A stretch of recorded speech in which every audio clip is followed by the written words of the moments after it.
Yeah, we back. I know if you said Back. last time we would never come back, but I know last time I said I'd never be better, but this time I'm better. how do you just improve upon perfection like this? It's not easy, right? Just drop DLC. Oh, well, Like once you reach perfection, anything you do after that is like new game plus, basically. are we talking about Elden Ring right now? Because that game was pretty much perfection, and I'm still waiting on them to drop DLC. So, No, I'm talking about the real perfect game, the best game of the year, Redfall. absolutely, I couldn't agree more. There's nobody Ain't holding a gun to my head either. he said, "There's no one holding me hostage based on my my response to this question at all." In fact, I would go so far as to say maybe there's someone doing that for you if you suspect that I'm being held hostage. Maybe if you think I'm being held hostage so much, you should call someone. You should alert someone. I, Preferably my mother, who can be reached here. I He think said, it's gonna be a real shootout for game of the year between Redfall and this Lord of the Rings game. "There's a Lord of the Ring game." Oh wait, is it coming out? No, it's already out. It's one of the worst games ever made. Oh, the Gollum joint. Yeah, Oh, it yeah. came out already. Oh yeah, oh yeah. Oh no! Oh no! Oh no! It came out and let me tell you, boy, is it stinky. So I don't know. I thought, and I know I'm probably in the minority here. I thought it was possible to make a good Lord of the Rings game with Gollum being sort of the point of emphasis. Now, I didn't say it would be easy, but I did think it was possible. And from what I'm hearing, this is quite possibly the worst attempt at Yeah, you could say that because it is shitty poo poo dog water. it. People are saying it's a slave simulator.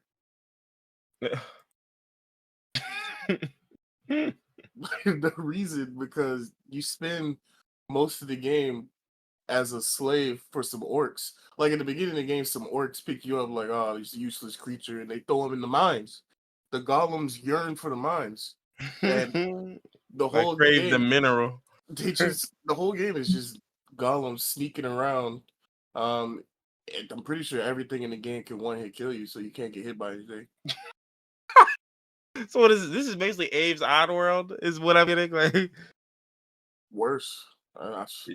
mm, I'm mm. just going off of what I've seen from reviews because I'm obviously not gonna touch that game or even come close to touching it. Oh well, yeah, of course not. I wouldn't. You know what's so funny? No bullshit.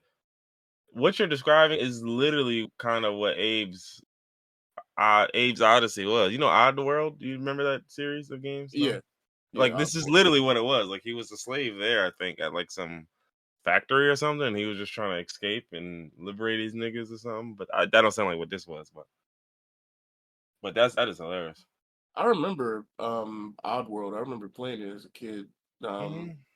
that game actually had some fun elements in it. Mm-hmm. This Not this one game though, huh? is no none. They're saying everything about the game is bad, from the gameplay to the graphics to the amount of jank in the game. Like apparently, it's really janky. Nigga said the UI is just Calibri from Microsoft Office. That's insane. That is insane. Jesus Christ. They say most of the action focuses on him platforming. The second he spotted, the screen cuts to black and restarts. Yeah. And the platforming isn't good. Like it doesn't work. Mm. I can And make a that's the better game whole than that. game, I'm assuming, Oh, right? yeah, that's all of it. Yeah. That's Your stamina quickly depletes and reloads at a snail's pace. Your health is fragile. You take fall damage from sometimes hilariously low heights. And resources to replenish HP are few and far in between. There are no new abilities or upgrades to unlock. You just a bum. literally Like just forever. just a Gollum bum simulator. Bum juice simulator. That's funny. I didn't. I didn't think it would be this bad, but I mean, you said you thought it was possible to make a good Lord of the Rings game with Gollum. I don't think that's possible. I don't know. Like I think you can. But Gollum is just a nothing burger character. What's fun about being a weak, fragile just a little guy? well, that's my whole thing. I think the element that they took with it, with the whole, he's just a bum, and he's just, like, bro, at least give him some niggas he can recruit or something. Like, Yeah, have some niggas fight for him or something. like get to a point to where Gollum a general, and now he just pointing the hand like, yo, y'all go handle my business. Yo, outlaws, twist this nigga. Like, imagine Gollum just, yo, y'all. Matter of fact, you get me tight.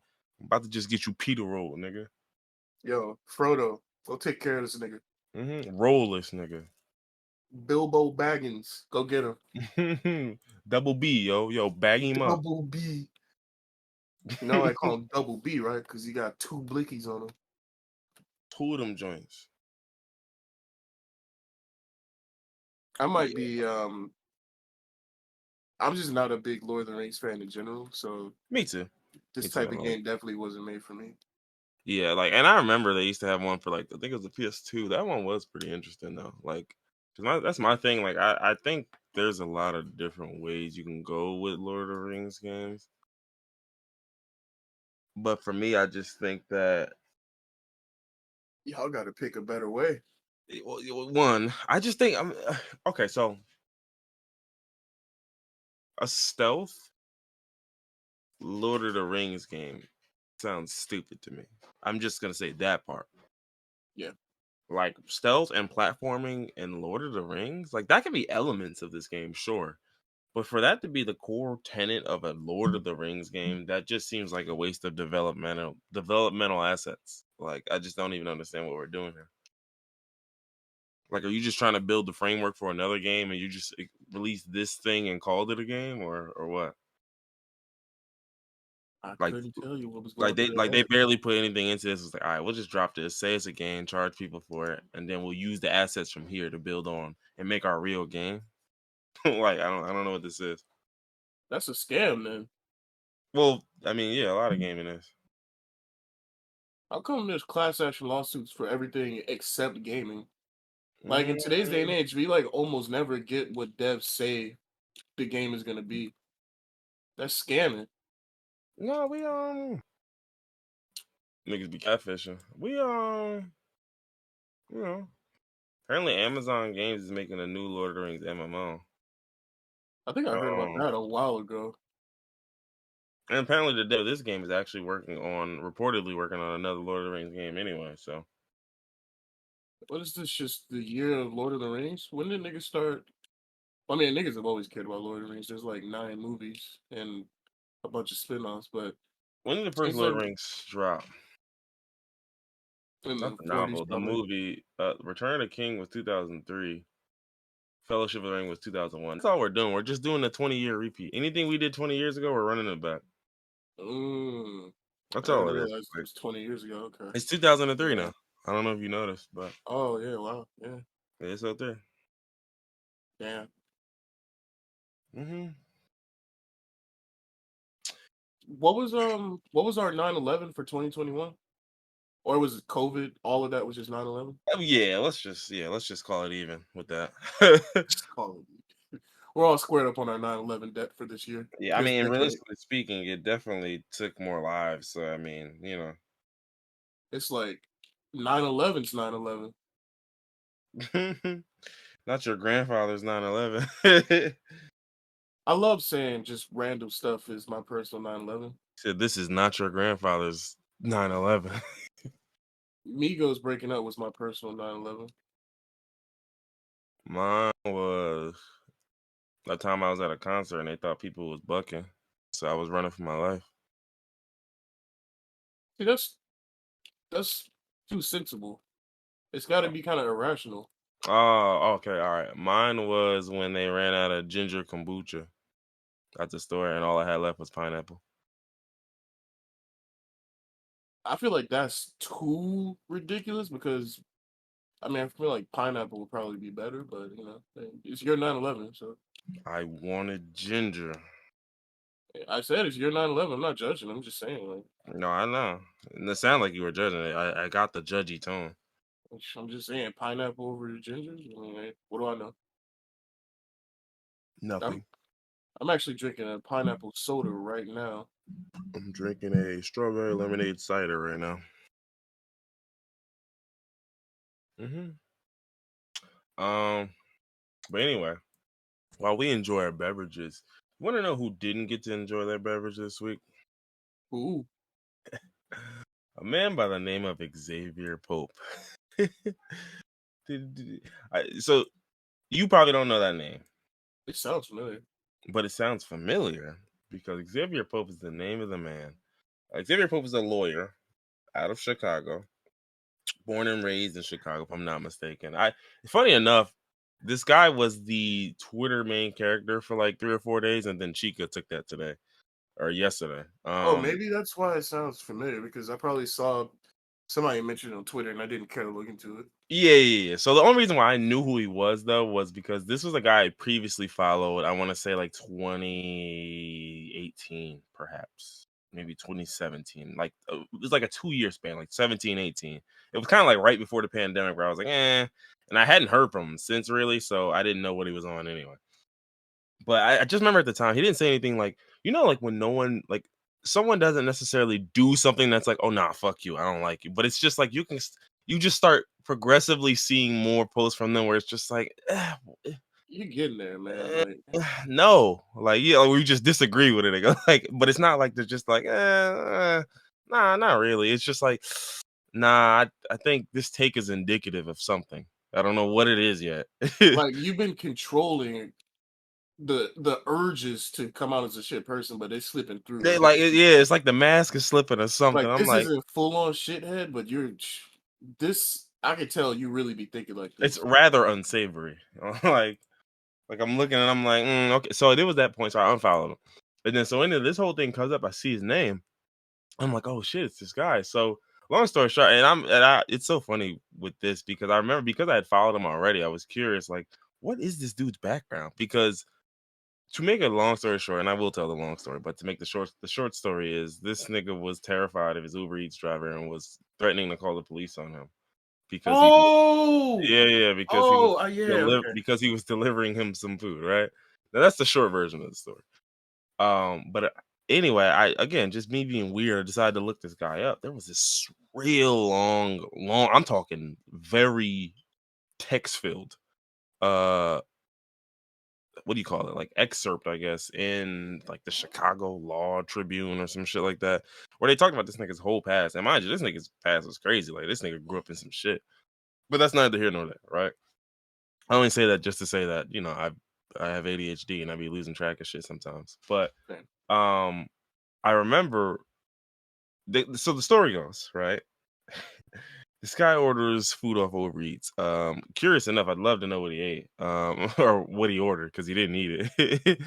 But he orders food off of Uber Eats. At some point during the delivery, his driver basically hits him, messages him through the app, and is like, "Hey, I don't got enough gas money. Can you cash at me some gas money?" Um, and so for those of you who are, who have ordered food before, you will recognize this as an utterly insane request because I'm just Yeah, simply not going to send my DoorDash driver the money. No, I'm not because if gonna I do pay that, I'm you not to giving. do your job. Because it's like if I'm sending you $5 to get here with gas money, I better not be giving you no tip. Like, like nigga, your tip was getting you enough money to get home. Like, but it's just like I'm not doing that. I just simply wouldn't do this, right? So what a sensible person would probably do is reading that message would decide, you know what? I'm gonna cancel my order, cut my losses, place another order, and we'll just deal with that. I'll get my little store credits and we'll figure something out. That's not what Mr. Pope decided. No, no, no, no. That is not what he decided. He decides to pretty much tell the dude, "Hey, listen, I understand you need gas money to get to me, but here's the thing. That's your responsibility, not mine. I don't really care." Which Right. to me, I think is the worst approach to take here because yes, while that's technically true, he is in possession of your meal. Right. So you just pissed this nigga off. If he do find a way to get some gas to get to you, it's gonna be Yeah, spit or Lord whatever in there. knows that bag gonna be torn wide open. He gonna give it to you. All the food gonna be out the bag. He ain't even gonna have bags though. But so my thing is, I was like, this is just the strangest approach to take because, like, bro, I simply would have just been like, oh, word, oh, okay. You need gas money? Yeah, hold on, let me give you. I got you out. Don't worry. And I went straight to the cancel, and I wouldn't heard from this guy again because it's just like, dog, I'm fine. Like, if you can't get me, and you're stuck on the highway, which is what he was saying, dog, it's fine. I will order something else. Like, what happens next, nigga? You got a free meal. Enjoy your dinner. I guess. I don't know. I don't know how that works. Hmm. But he does all this, and so apparently the guy eventually gets gas money. Somehow, some way. I don't know if he asked someone else for gas money. I don't know. Right? My thing is, if he asked someone else, that means you had access to other people. Like, did you ask a family member? Why didn't you ask them Maybe first he just asked. before the nigga He that you asked. delivered food to? He asked everybody at once, and old boy replied quick because he thought that was something about his food. Mm. So anyway, he gets enough gas money, right? He gets enough gas money. And he heads to the crib and he's like, all right, I'm coming to the crib, da da da. And old boy's like, yo, what? No, don't bring me my food. I don't want the food, da da da, this and that. What? And the guy's pretty much just like, what? No, like, don't be ridiculous. Like, I'm here to deliver your food. That's my job. I'm sure it's not gonna be the food you want, da da da, all of that shit. But like, again, and he doesn't say it, but I'm assuming he's presuming as well. Well, an ordinary nigga would simply have canceled this order. Right? So if this order is not canceled still, I'm under the assumption you still want that food. Like, so he's coming to deliver it or coming to drop it off because I think as a driver, you would much rather there be some weird shit with him canceling the order than you just not delivering someone their food. Right. Like I like again, I don't know fully about how this works, but I'm assuming as a deliverer, when your job is to deliver food, when you don't deliver your food, it's always gonna look bad. Like even if the customer said, "Well, I didn't want it," dog, he placed an order for food, paid for it, and now it's coming. You can't withhold someone's food if they paid for it. Like you simply like again, and of course now you're in the bad position of well, I'm the guy who delivers the food, and he didn't cancel his request, he didn't change it, he didn't, you know what I'm saying? So it's like he paid for this, so I can't just take the food he paid for and just what go home with it or continue doing the rest of my orders with this, nigga. Plus, This I'm is gonna pretty be sure drivers get in serious trouble that's when what I'm the number saying. of people That's say gonna be a food was not problem. delivered. Yeah, like that's gonna be a problem for me, dog. Like just in terms of how this whole thing's gonna play out. So he's like, "Nah, I'm just gonna drop this shit off. I went through all of this to get gas. Listen, nigga, I'm 4 minutes You away from getting your this crib." food, yeah. Yeah, and he's like, "I'm 4 minutes away from your crib," and the guy's like, "Don't come here, or I'm gonna call the police." And Like, he's like, dog, what? and he literally is like, "Bro, what are you talking about? Yo, come on!" Like I forgot the exact words he said, but he pretty much said something like, "Bro, like, what are we talking about? Yo, I'm about to be right outside, bro. Like, relax." Like, like he's just like, call the police, nigga. I'm right here, bro. Come get your shit. And so boys like da da da. And then so he hits him and he's like, yo, what's the pin to get inside the gate so I can drop it off on your steps? Because again, apparently he has a home with a gate or a crib with a gate or whatever it is that has a pin. And he's like, yo, what's the pin? I need to get in so I can drop it off on the steps. And the dude's just, please, no, I'm gonna call the police. Is this nigga not afraid of other black people? I think, but again, having read that little excerpt about this nigga's past, I can see why this nigga's paranoid. But What was going on in his ulterior, past? well, he was just from Chicago. Oh, okay, that's it. Yeah, he was just from Chicago, like born and raised. So it's like, this is how niggas get lined. I can understand that part. But again, that also begs the question, then why not cancel the order? Like Yeah, like I you're need to know his still thought just process. doing too many things wrong here, right? So anyway, and the part that blew mine though is that like if you thought he was gonna rob you, right? And this was like a line, like he was trying to line you up or something. Did you ever to yourself think that on the app he literally has my address and my name? Right, so he can get me whenever he want to. Why would I need like do you think that by you cash apping me, you're giving me something extra that's gonna help me what? Do what? I'm missing that part. I don't actually know. Like it's Like his thought process had to be, I'm not giving him $5, so when he gets to my house, he's gonna rob me. I don't want him here anymore. That's the only thing it could be. Which still What begs the else would he be question: thinking? then why didn't you cancel the order? Like, Yeah, that's maybe he's not used to ordering Uber Eats or I whatever. don't know, man. He don't But know you either can way, cancel orders. so either way, collectively, the internet was on his ass about this. And this show is actually kind of funny because it's just like his responses. He was just like, after this harrowing experience, and I was like, Harrowing harrowing, experience, yo. harrowing. Oh man, like dog, please, harrowing. Like, like You know what? don't make me look up what that word means. Like, I wish this nigga was trying to lie you now. You deserve it. Your harrowing experience with a Uber Eats driver. yeah, literally, like.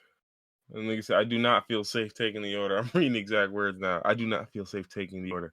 Bro, just come get your food or text me the pin. I'll leave it at the gate. I will not send anything. Dude, come get your food. Like, he said, please leave or I'm calling police. What? Are you crazy? Yeah, Dude, literally. yeah, and then he's like, no way I'd risk being robbed just for a hot plate that wasn't even gonna be hot and possibly tampered with. Hence why you can cancel the order. Why was that just not an option? Niggas just don't be thinking. Not to mention, it's like this nigga literally did his job, bro. You asked for food. Yeah, there was a lot of weird shit about him asking you for money. I get that. That was weird. That was weird. That was undeniably weird. Absolutely. But my nigga, his job is to deliver food that you have ordered and paid for, and I have the food in my possession. I'm gonna deliver it to you unless you cancel. I don't I don't understand what's so hard about that. You just Like have too much common sense to understand. You like wouldn't put it get it. this way.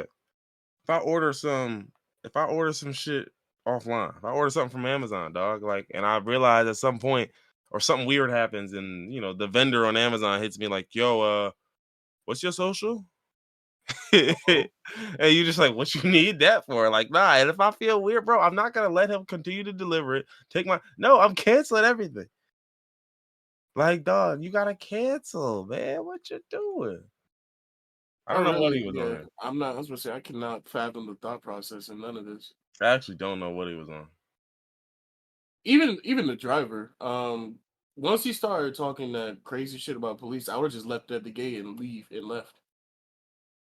Yeah, I was crying because and don't get me wrong, a lot of people made this, and this is the one thing I hate when niggas try to big brain these things, right? But like a lot of niggas tried to turn this into the like when middle class people are using these drivers, and Oh it's my like they god. look at them as like disposable. And I'm like, first off, that's true, but second off, that's not what happened here. So let's not let's not do that.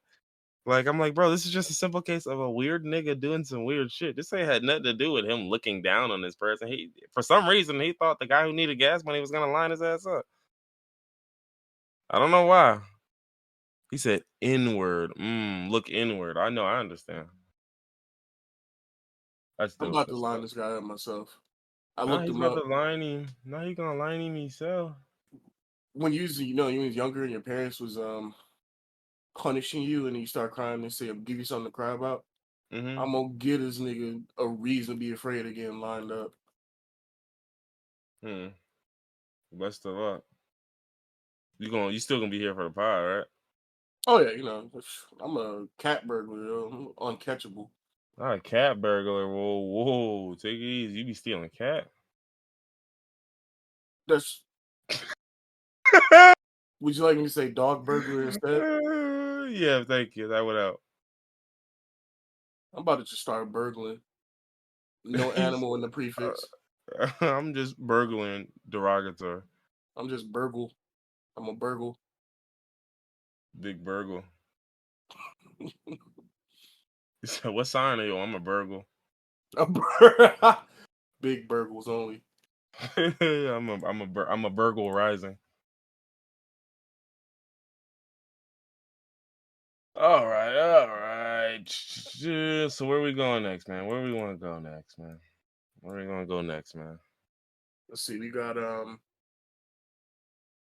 just talked about a nigga online. I guess we can talk about other niggas online. Shannon Sharpe.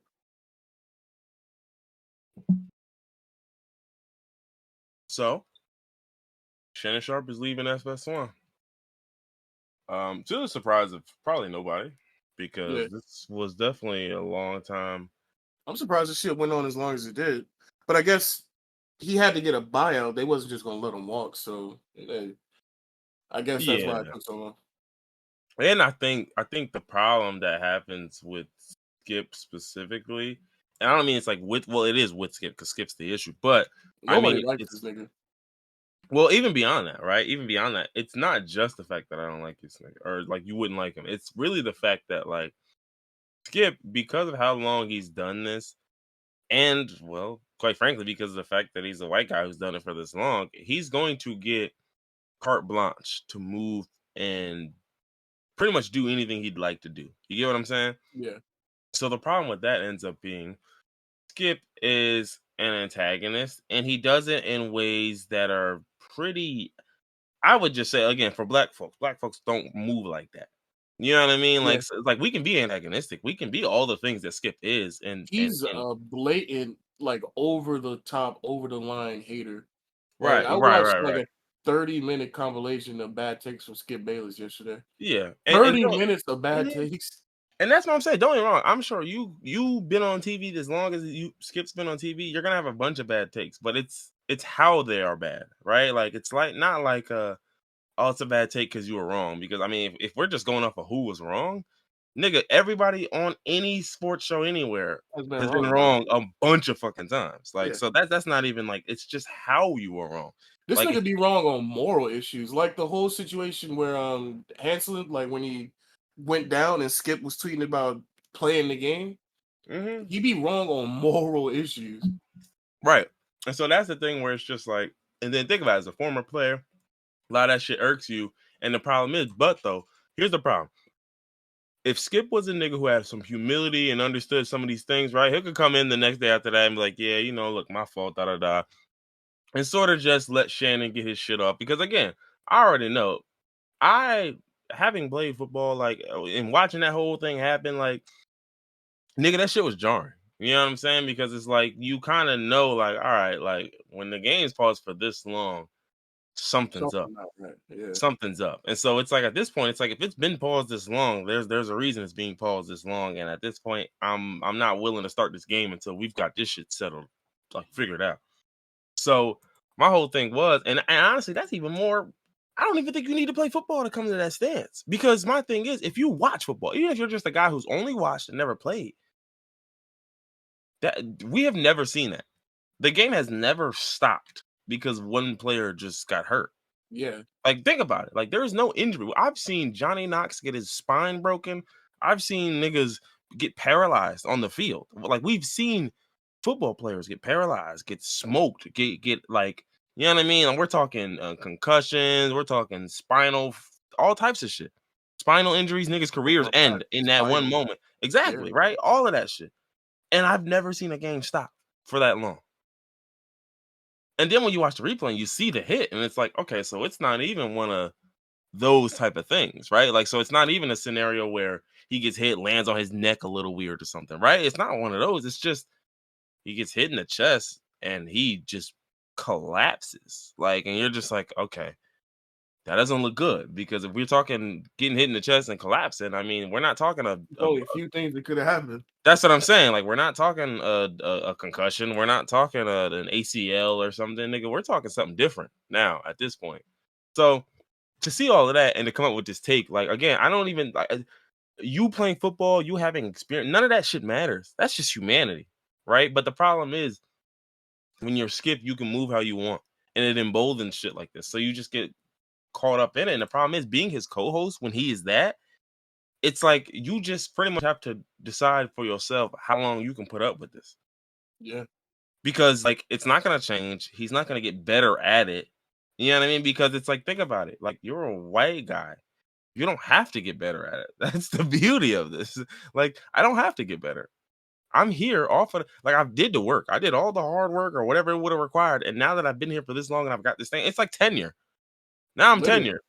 Now I'm tenured. So at this point, bro, I literally could just say and get off what I'm gonna get off. And the problem is even if you're the person people like the most, even if you're the person the fans come to see, even if you're the guy who we want to hear from him, we want to hear from Kyle, we want to, it doesn't matter because Skip is Skip.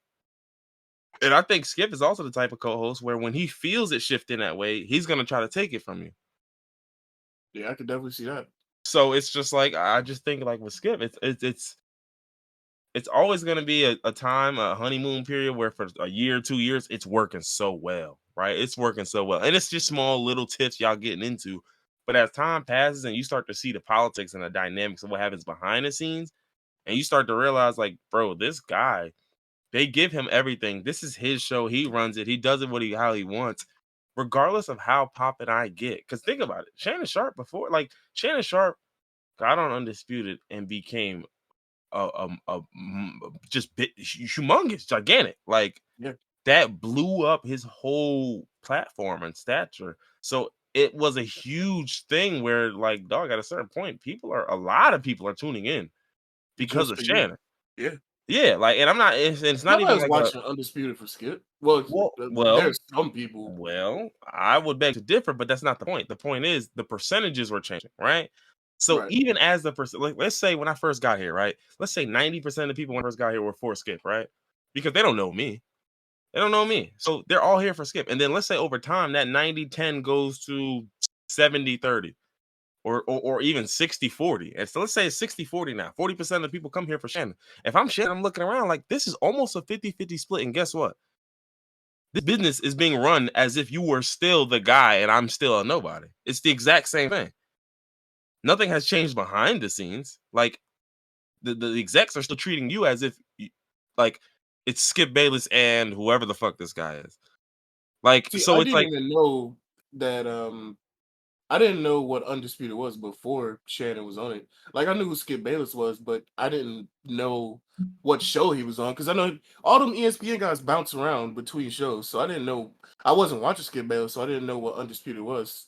So that's why I said nobody's checking for Skip Bayless. I didn't know that he had a fucking show by oh himself. yeah. Was he just on Undisputed by himself? Like, did he have a co-host before Shannon? He did. He had like before there was like a settled co-host. They had like a rotation of guys. But yeah, no. So it was like it was his show with a rotation of guys.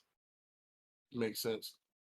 But that's my thing, and mind you, I'm not saying this is as if this is a fact.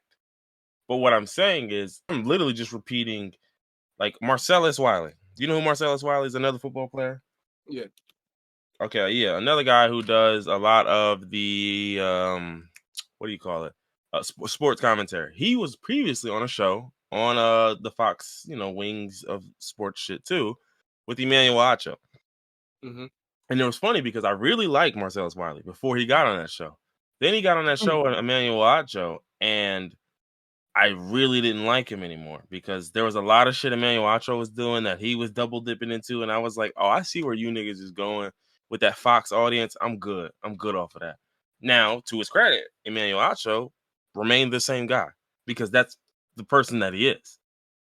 Marcellus Wiley left the Emmanuel, like the show he had Emmanuel Acho, and I could start to see like, oh, okay. Oh, okay. I see what happened here. Okay, I see what happened here. Like now he has his own podcast where I'm talking, and he talks very candidly on his own podcast, and then you'll hear it and you're just like, oh, okay. So this wasn't who was on the show with Emmanuel Acho. Yeah. So I can, and then he even said it like in certain episodes, like I love him, he's my dude, da da da. It's just that he wanted to be that guy. He was leading, and I was just kind of following his lead for a while. But then you kind of get to a point where you realize, like, well, where are we headed? Where are we going? Is that where I want to go? Da da da. And that really wasn't the bag he was on, which is part of the reason why he left. But he was speaking about the whole Skip and Shannon shit, and he was like, and I can't speak specifically to everything, but he's like, but I can say that with guys like Skip, those are guys who they're flagship guys. They run their shit. So the thing is, when they bring on a new co-host, like again, just like I was saying, it's 90-10, right? Like the new co-host is just a guy who's kind of sort of known, but I'm the reason that they coming. Early Right. on, I'm the reason that they're coming. What happens is over time, that shifts. It goes from 90-10 to whatever. And then mind you, to the point to where Stephen A and Shannon, it was damn near 50-50. right? But then think about it. So imagine it's 50-50, like to the point to where I can feel it. I can tangibly feel that the fans are here just as much for me as they are for you, right? This one started to piss me off since I'm the guy. Well, no, that wouldn't piss me off if I was being treated like 50-50. But behind the scenes, guess what? The way that this is set up, it's basically still a 90-10. So that is but Oh what he yeah, was so it saying, don't it even ends matter. up being Yeah, you're right. So it's like no matter how hot I get, this is great for me, but it doesn't change anything behind closed doors. So it's like, okay, well, that's great, but like at the end of the day, he gets to say so on what goes and what doesn't. He gets full da-da-da on what goes and what. So it's like, okay. Now, granted, he might have given me more latitude because he's smart enough to recognize, well, it can't just be fully me. But the problem with a guy like Skip is, do you think Skip's doing that? Like, do you think Skip would know that I know I can fully just do what I want, but I'm gonna give you enough latitude to get your shit up, and I'm gonna treat you like it's 50-50. The problem is you got to depend on him to do that. And Skip, I don't see as the guy to do that. absolutely not. I don't see as the guy to do that. And don't get me wrong, even with Stephen A. Stephen A, I feel like he's the guy to do that much more than Skip would. But I also think that there's a breaking point with Stephen A too, where it's like, listen, and that's kind of what you were seeing with Max, where it got to a point where it was like, all right, look, dog, like, yeah, you my mans. People come here for both of us. They rock with you, they rock with me. Let's not get it confused though. Like, let's not get it confused. And I think that ended up being and I think it's always going to be a point of contention, like for whoever is in that position, because it's just like once I've been here 2, 3 years, 4 years, 5 years, 6 years, think about it. Like, I'm popping now. I've been here long enough to where, like, dog, I don't need to be a 10%er for a guy when I could be the guy on my own now. And it's like I'm still getting treated like I'm a nigga who really brings anything to the table. Like, it just don't make sense. Cause mind you, he joined FS1. No, Skip. Uh, yeah, 2016, You said right? Skip. Were you talking about Shannon? No, I'm saying like 2016 is when was when Shannon Sharpe was the unquestioned choice to join Skip Bayless as a co-host in 2016, right? So it's like, think about it. I've been with this dude for 7 years, and 7 years ago, yeah, the night 10 worked for me because I really, what would I bring in this to the table? Yeah, But now, dog, this should be a 50-50, but that ain't how it's gonna go behind closed doors. So what's the point of me doing this continuously? Like, yeah. and I think that's the difference. Like, he just feels like, listen, I got power now. I've done this for 7 years. I'm a big enough name. I can get a deal. I can get a contract. So why would I still be fighting for crumbs from the contract that you already signed and that ultimately I have no say in? And we know he already got something lined up because there's no way that he would do the buyout without already having another job secured. Where do you think he'll go? Well, I don't know. I'd be interested. I think obviously somewhere on ESPN is probably an obvious landing spot, but I do think even if he were just going to his pod and just podding or doing some other series of just getting like not a channel, but like just content.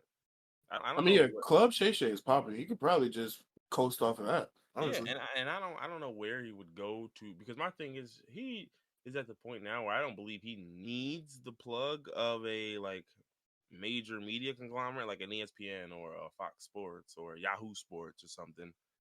But I think guys love the money, and it's tempting. It's very tempting because it's like, nigga, when they're throwing around $10 million bags, $15 million, 30, $1 million bags, it's like, dog, why wouldn't I cash in on a $5 million bag over 2 years to do exactly what I'm already doing?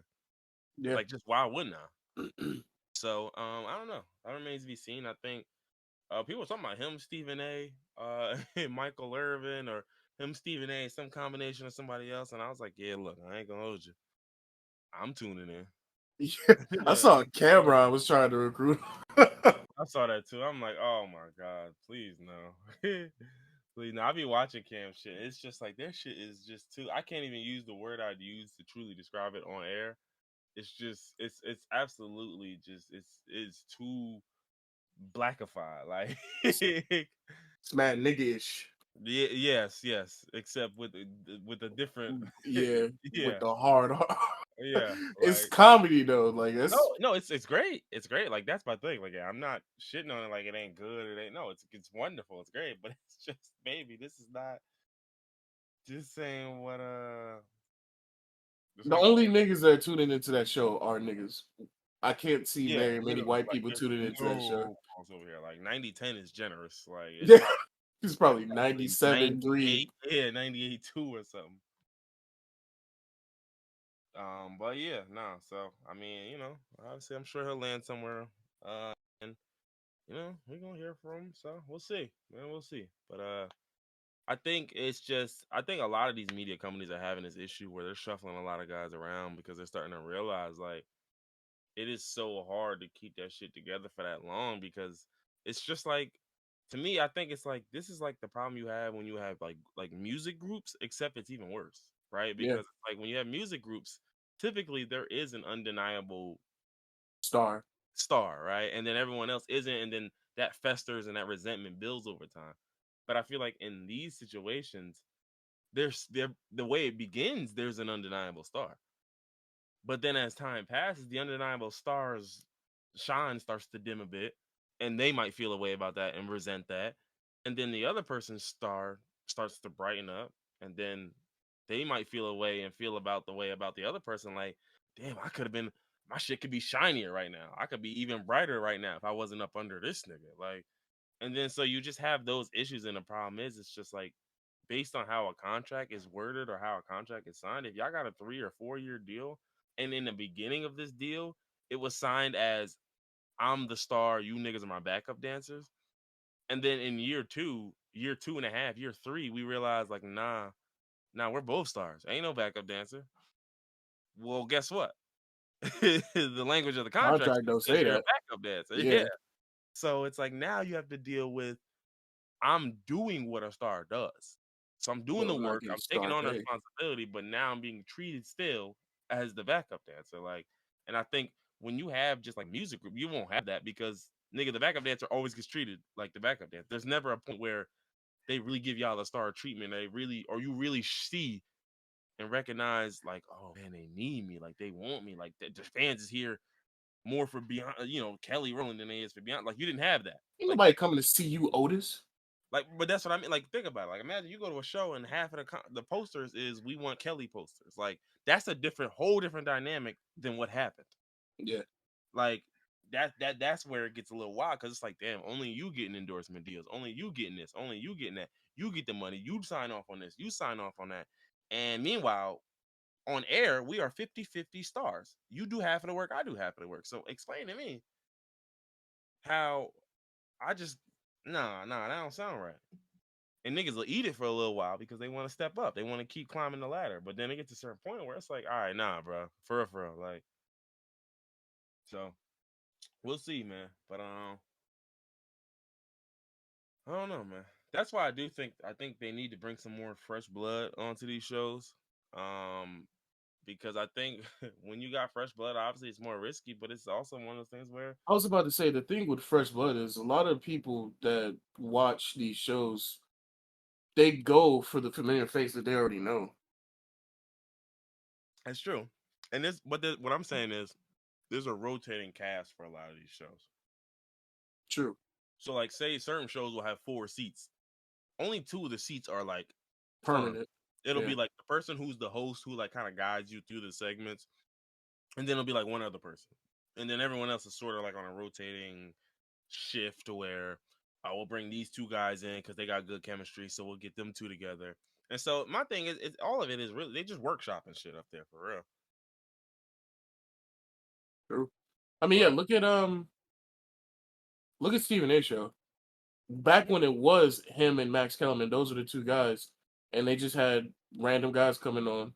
yeah, Well, not random guys, like people know who they are, but it was those are him, the two Max, mains. and Molly, right? Like him, Yeah, Max, and Molly. And Molly's the host, right? So then it gets to a point where he leaves, and now it's Stephen A, Molly, and any 2 guests, or any 1 guest, or any 3 guests. Like it's just sort of like you just plug these guys in based on, all right, he's solid at this, or okay, it's a basketball night, so maybe he's probably better to recap what happened in basketball last night than this other guy. right.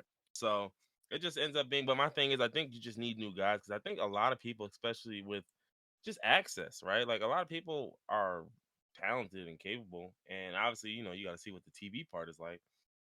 But um, Yeah, no, I mean, I think it's a lot of niggas who can talk sports, man, for real, because a lot of the sports takes y'all got up there are musty as hell anyway. So it's Yeah, like, most of these niggas never even played sports. I would literally love to see y'all get new niggas up there to workshop some takes, and if they don't work, fuck it. I mean, see what happens. But I don't know. Shit, get us on there. Hell yeah. I'm still, yo. This is why Dirk Nowitzki's the best basketball player of all time. I don't know this nigga. I'ma just start saying shit. Just saying whatever. I'ma just Fuck it. say whatever, yo. It's gonna be my only time on the show, so I'm gonna get off what I gotta get off. Like I said, and that is why Andre Kirilenko is the greatest shooter in NBA history. I've got an agenda I'm here to push, boys. Mm. Nigga, that's shit. It'd be so funny because the nigga push back everything. Like, nah. CD Lamb is the greatest player in Cowboys history. He be cooking. He be like, listen, Justin Fields is better than Troy Aikman. He get it there. Hold on. I got stats to prove it, guys. I mean, we're talking QBRs, fantasy points. Like, oh man, how nasty I want to get, because I can do it. Listen. Pat Fryermuth? Don't get me started on this guy. He's a top 2, and he's not 2 at tight end. Big Ben? Great guy. Would love to have him in my locker room. I love having him in my locker room. Great guy. I would love to leave him alone around some women that I know. I would put my own mother around this guy. That's how much I trust him. He said, and that's all I do is I leave the room and I say, hey, y'all take it easy. And I lean down on my mom and I whisper and I say, it's a blade in your back pocket. And then I leave. That's just it. I be straight. What are you talking about? So what the blade for? She like to prune things. Things that are attached to human bodies. Things that are attached to things, All right, so where we going next, man? Where we going next? Should we should we acknowledge it as Pride Month? Oh yeah, we gotta put up. Let's put up a Pride banner for only this week's episode. Only this week, not all month. We go screaming. I seen something where somebody was like, "Nah, if you bisexual, you can only celebrate half of Pride Month." And I was like, "Well, if you're biphobic, you can't celebrate any of it." Yeah, get him. We got him. Like, I was like, "What are you talking about?" Wait, I thought they were saying that as a joke. Niggas really? No, they were joking. I was also joking, but in a stern voice that seemed like I was serious. Let's see, it's the stern voice that got me. You had me. Yeah. Like, you seen that meme where it's like, wait, you guys are really racist? I thought you were just joking.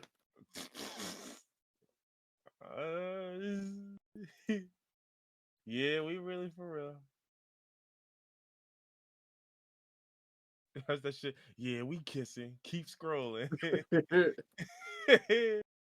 Since you brought up Pride, I guess we could talk about all these Republicans talking about boycotting every company that is doing anything for Pride Month. Mm-hmm. My biggest issue, besides the fact that these people are fucking morons, they're so stupid that they don't realize that these companies don't actually give a fuck about LGBTQ issues. I think you're wrong. I'm gonna tell you why. Why?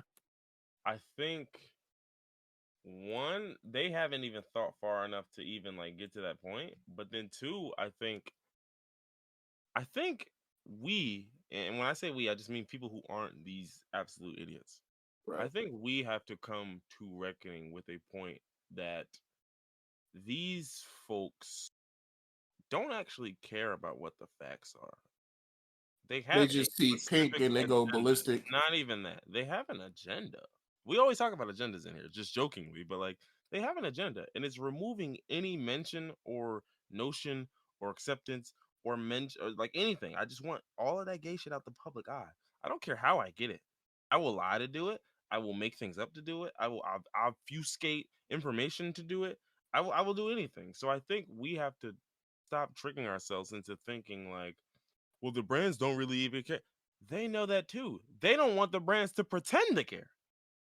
Yeah, that's Like it's not just Truly wicked it's shit. not just a thing where it's like, well, they're too stupid to realize that the brands aren't actually. No. I think some of these niggas. I'm not gonna even say all of them. I think some of these niggas are well aware that these brands are simply doing it to market to a certain population, just to get a couple bags and to keep it moving. And the proof of that is every Pride Month, especially this Pride Month specifically, there's been a lot of brands who have been very quiet, right? A lot of the Yeah. same brands who last year, the year before that, would have changed their logos and did this and did that and put out supportive messages on June 1st last year, didn't do that this year. Haven't So do you done nothing think it's actually working? yet. Do I think? Yeah, no, I think it is. I That's think it is, crazy. and I We think are it is taking, only. Yeah, no, we're taking steps back first off. yeah. But I think the problem is it's just because it's just loud. And that's the point. That's the agenda. The agenda is not to be right, it's to be loud. Because once you're loud enough for long enough, whatever you're saying is right. Because people will abide by it. But what I don't understand is these people are the minority because just as many people Right. are But boycotting these companies. There's more, LGBTQ people and LGBTQ supporters that are that want this.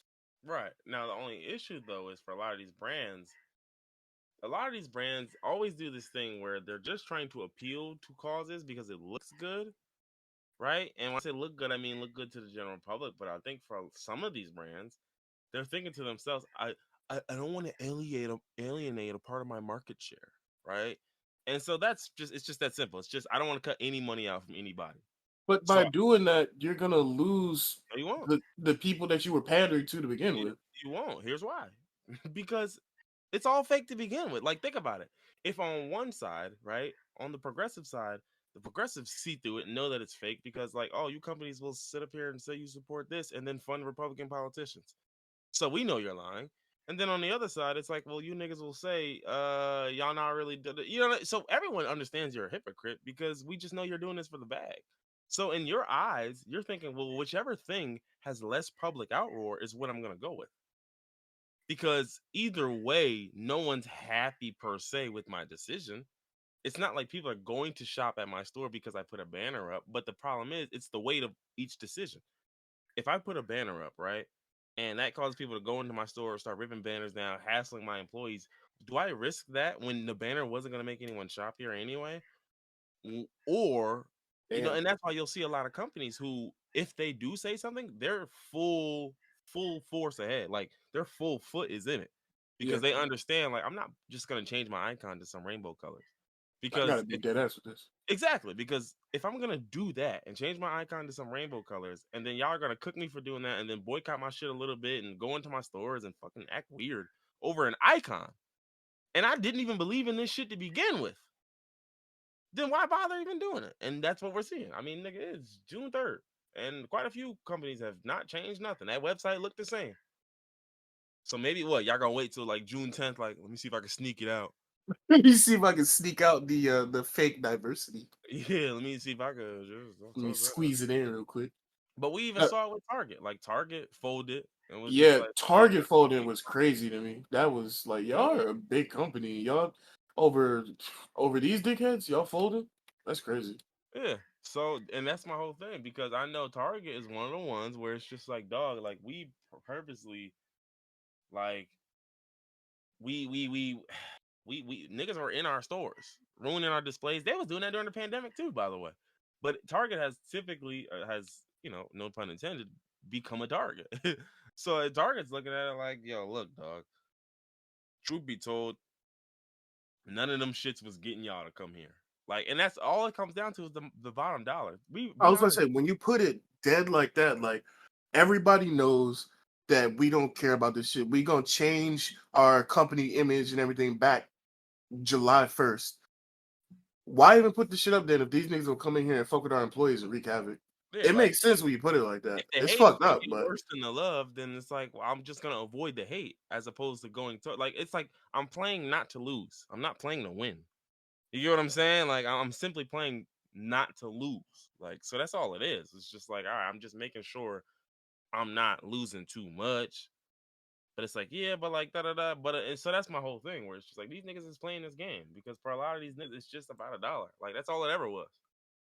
So it's like, think about it. Like the fact that last year all these same companies was so eager to say shit. You know why? Because all them other niggas was just, they was still talking, but it was smaller. It was the voice wasn't as loud.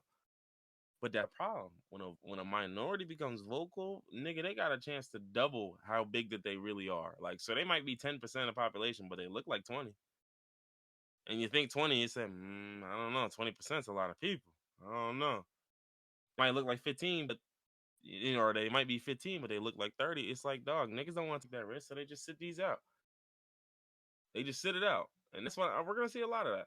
A lot of niggas just sitting shit out. Not to mention, it's like they said Target lost $10 billion in a week, which is goofy because I'm like, it's market valuation. It's market valuation. You know what I'm saying? But at the same time, think about it.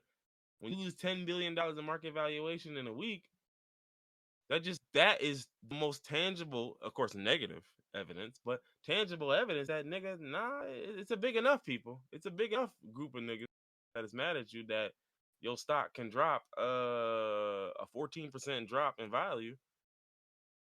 So that's my whole point. Like, now granted, 14%, it's stock valuation. None of these numbers are real. But Yeah. they are. But they're not. Like like they're not, but they are. I'm just surprised that this shit is actually working. Because I mean, usually when these people talk about boycotting and doing this, doing that, not enough of them actually band together to do anything to actually make a difference. Like when niggas was talking about boycotting Nike when they were supporting Mm-hmm. like nothing changed. Nike shares didn't drop. Nothing happened when it was burning up all the Yeah. shoes and the jerseys. So I It's rare that this many of these people actually get together to boycott effectively and do it right to where it's noticeable. So I think I can somewhat explain why, and I'll use Bud Light as an example. So like in this case, the difference between Target, Nike, and like take Target, Nike, and Bud Light, right?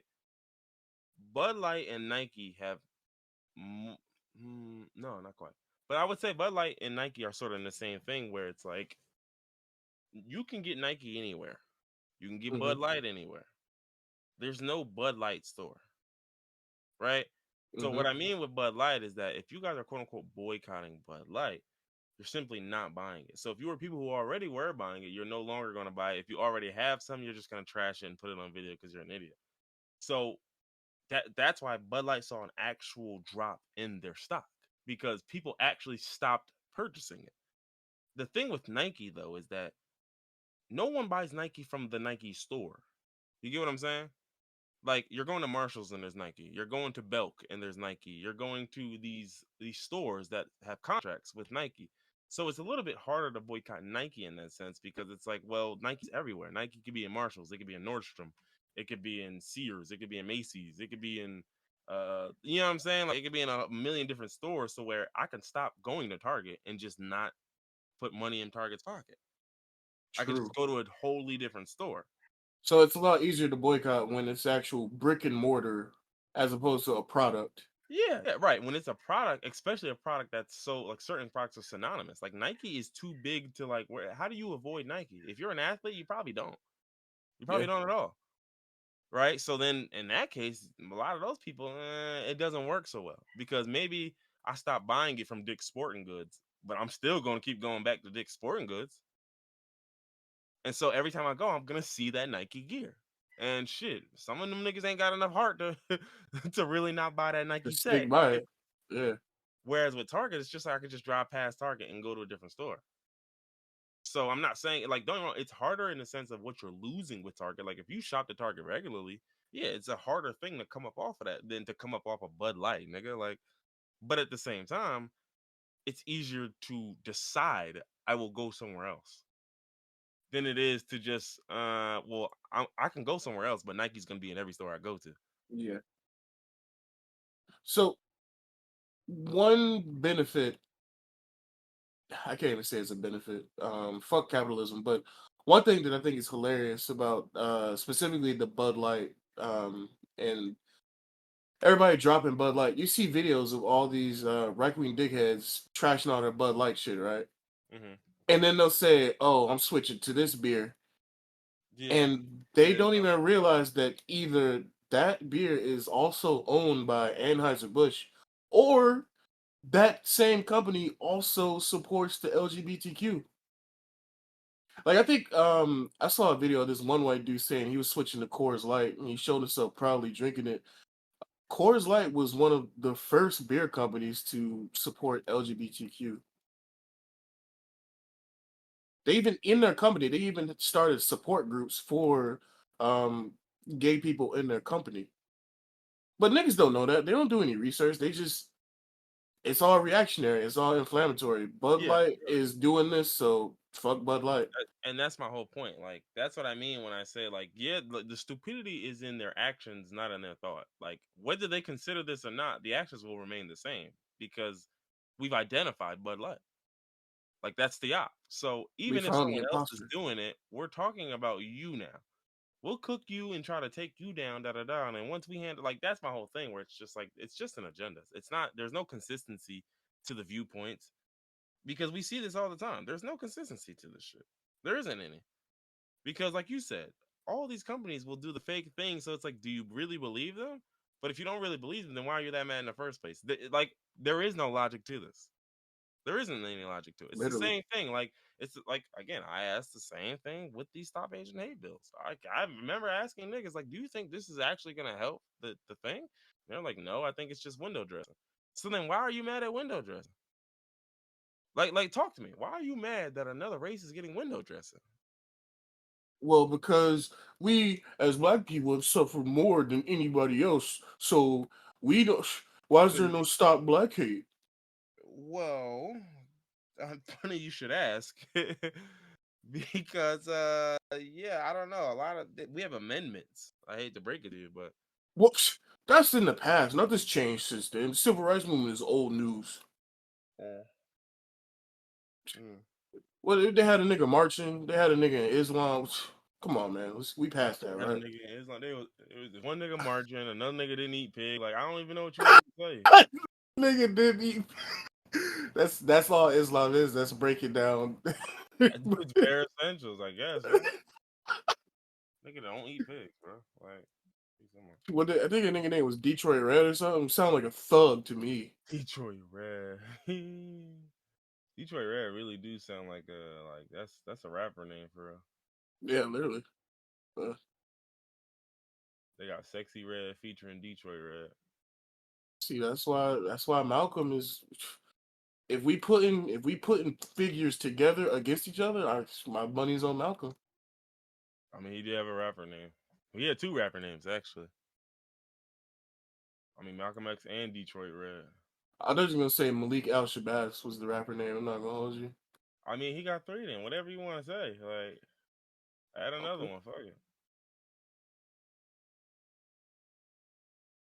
All Yeah. right. Let's see. Let's see. What else we got? We got a rogue AI drone, and we got movies and TV. What's up with this rogue AI drone? This story was interesting. Um, In a terrifying way? so it's interesting in a terrifying way, and then it got more terrifying, but like in a positive way. I don't know how to explain that.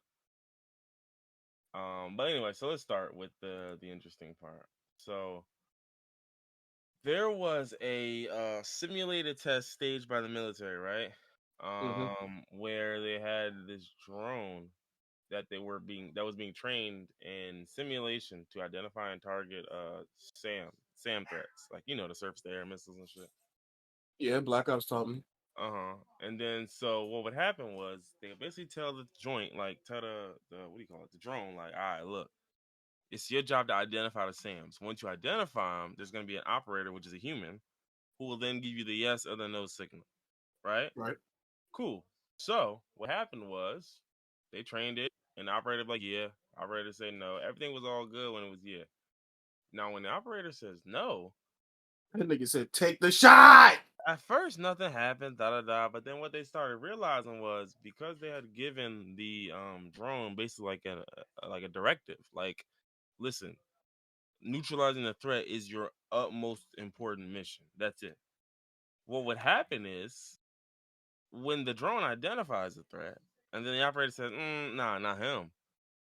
Well, the drone started thinking, "Well, it's my Why not job him? though Yeah. to neutralize the threat." Yeah, nah, but not him. Like he's not a threat. Okay, but see, if he's not a threat, I wouldn't have identified him. This nigga too smart for his own Like, good. no, mind you, that's not what it said, but like that's the thought process. Like, no, no, no, I'm perfect. Like I identify threats. I identify this guy. He's a threat. I'm not understanding why he's not being neutralized. I'm confused. Like because again, obviously, of AI that has only been trained on identifying threats wouldn't understand this.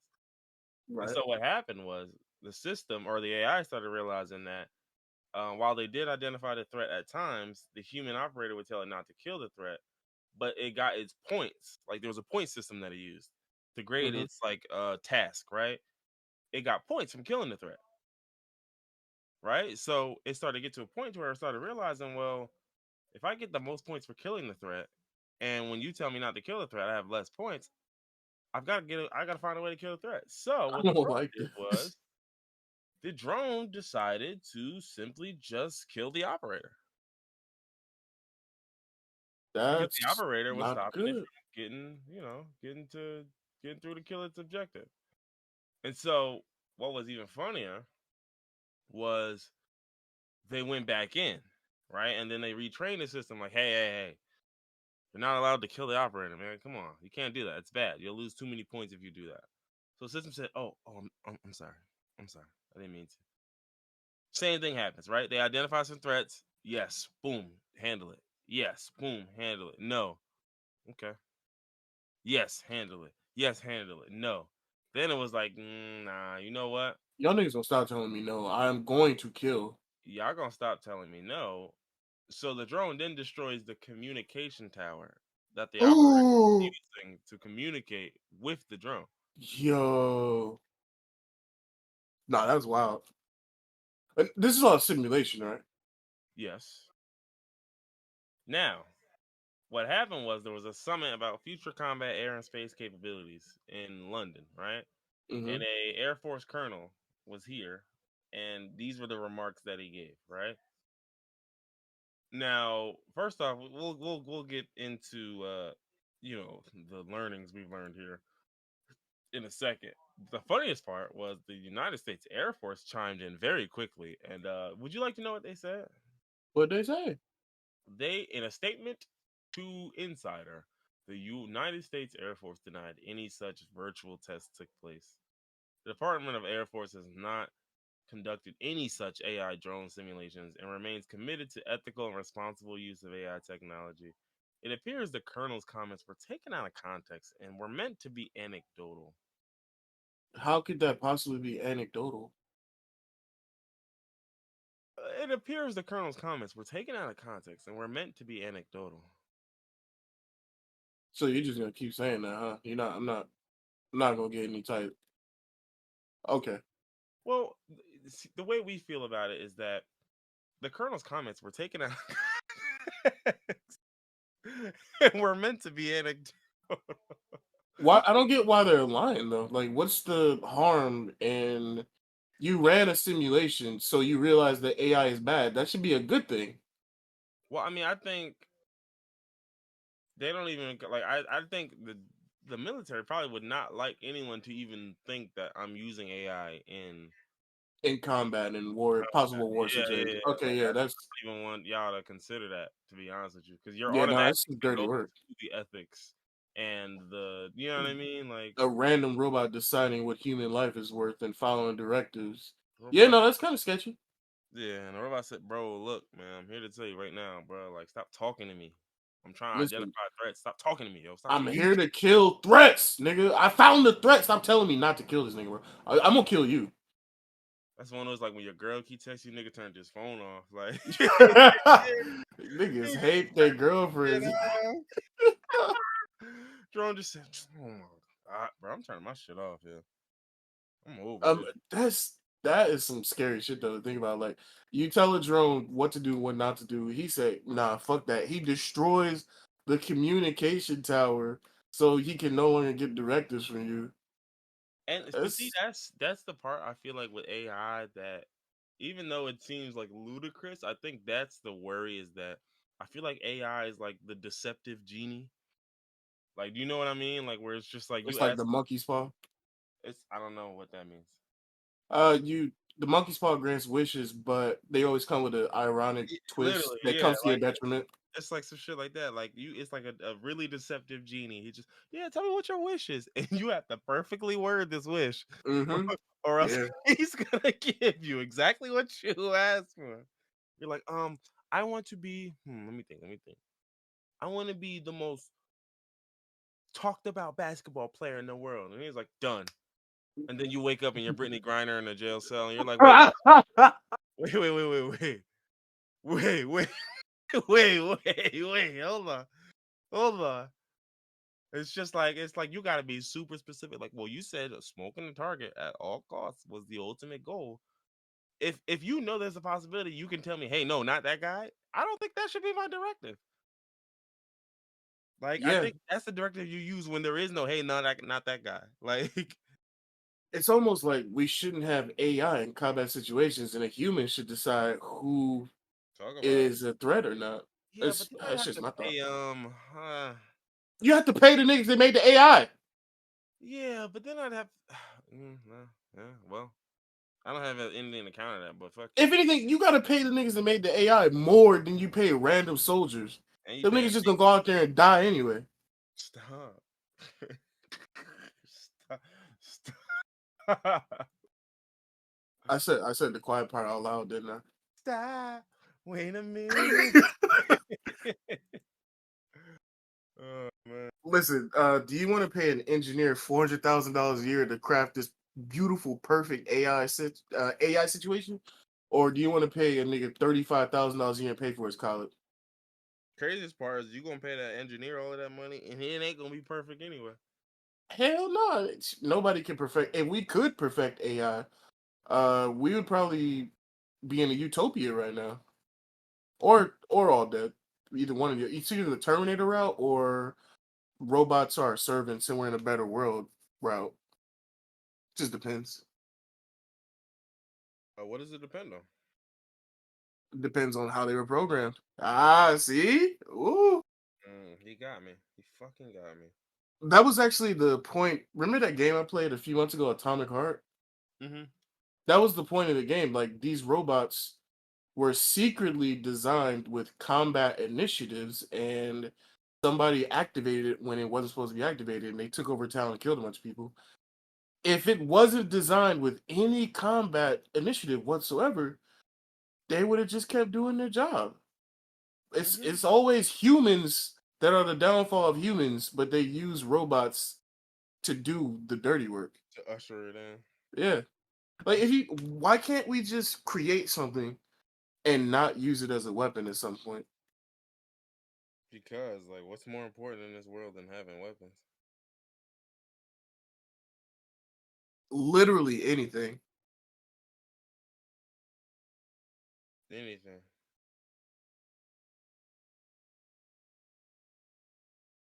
Alright.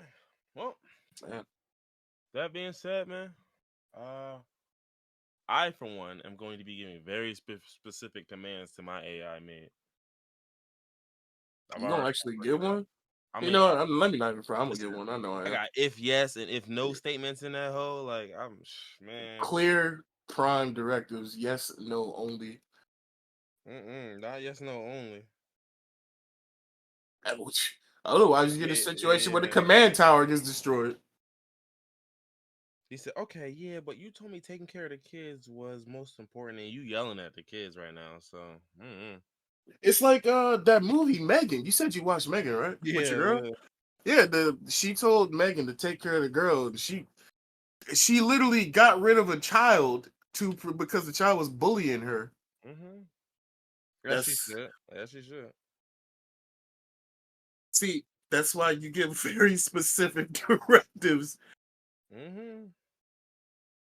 Now that little nigga in the woods was begging for it though. I'm not gonna hold you. Oh no, that nigga pissed me off. He definitely. I'm not gonna say a child deserved to get his ear ripped off and then hit by a car, but maybe just a little ear rip. He didn't have to go out like that though. She wasn't driving that car. She knew what she was doing, though. She pushed him into it. I don't know what you're doing. I know nothing of the sort. I'm making excuses for my murderous AI. Oh, now it's murderous. I thought you just said you was gonna give specific commands so nothing crazy happened. I will give murder commands too. Relax, relax. It's a multifaceted AI, okay? My nigga do it This all. He cook, clean, play hoops, and murk niggas. this nigga's in the future. He is in the state where AI is basically human, know exactly what's going on. Mm-hmm. Shit. AI be helping me with Rizz.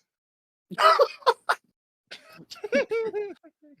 I be having hate the AI write Rizz commands all day. every time I see somebody use Rizz in the comment, it always made me feel so old because I'm like, this is what we used to call game. We y'all spitting game. This is Rizz, and like for the longest time, I refuse to say it. That's But shit. Forward slash. I'm in the AI command console. Forward slash Rizz. forward slash- you know, niggas are doing that or were doing that. Niggas were putting in like it was actually an episode of South Park where Stan was putting in text messages that his girlfriend Wendy was sending him into Chat GPT, and he was having Chat GPT come up with the perfect response. The perfect response. I bet them responses were dog shit. No, she fell more in love with him. Mm. How'd it end? Catastrophically bad, but listen. That's the point to highlight here, huh? If ChatGPT can write whole college thesis statements, I'm pretty sure it can write a text message to somebody's girl. So you know what's funny? And I saw this over the weekend. There was a lawyer who, or not, yeah, it was over last weekend, I think. I saw a lawyer who, and this was such a hilarious story because I was just like, I just can't believe the incompetence of niggas who have dedicated, like, because my thing is, it's not easy to become a lawyer. There's a lot of time that's required, and y'all niggas would throw y'all licenses away for nothing. It's scary to me. But like, so this is lawyer, right? And I don't remember if he was a defense or a prosecutor. I don't remember. I don't remember what side he was on. He comes in, and his legal briefing was written by ChatGPT. And do you know how we know it was Dog, written by ChatGPT? It how? We know how because the briefing he gives featured entirely, as in every single one of them, entirely fake sources that were cited perfectly, of course, but Oh, I cited remember hearing about this. Yeah. utterly fake sources. So it's just like, yes, and according to Cox Sports News, wait, Fox Sports News. according to Boss Sports, to Buttcrack Sports, um, so it's just like it was just citing nothing. And this guy, What? yeah, Go thank you. ahead. I know, I Go know, ahead. I know, I know. I promise you, I know exactly what question you're asking. The answer is because he's a fucking moron. How did a moron dedicate his life to this That- and pass the bar exam to become a And lawyer? that exactly is the part that I can't wrap my head around. Like, dog, you spent all of your life doing this to give this briefing that you didn't even bother to double check. You didn't even think, like, because, no, no, I'm sorry. Not burying the lead, but I'm lying a bit.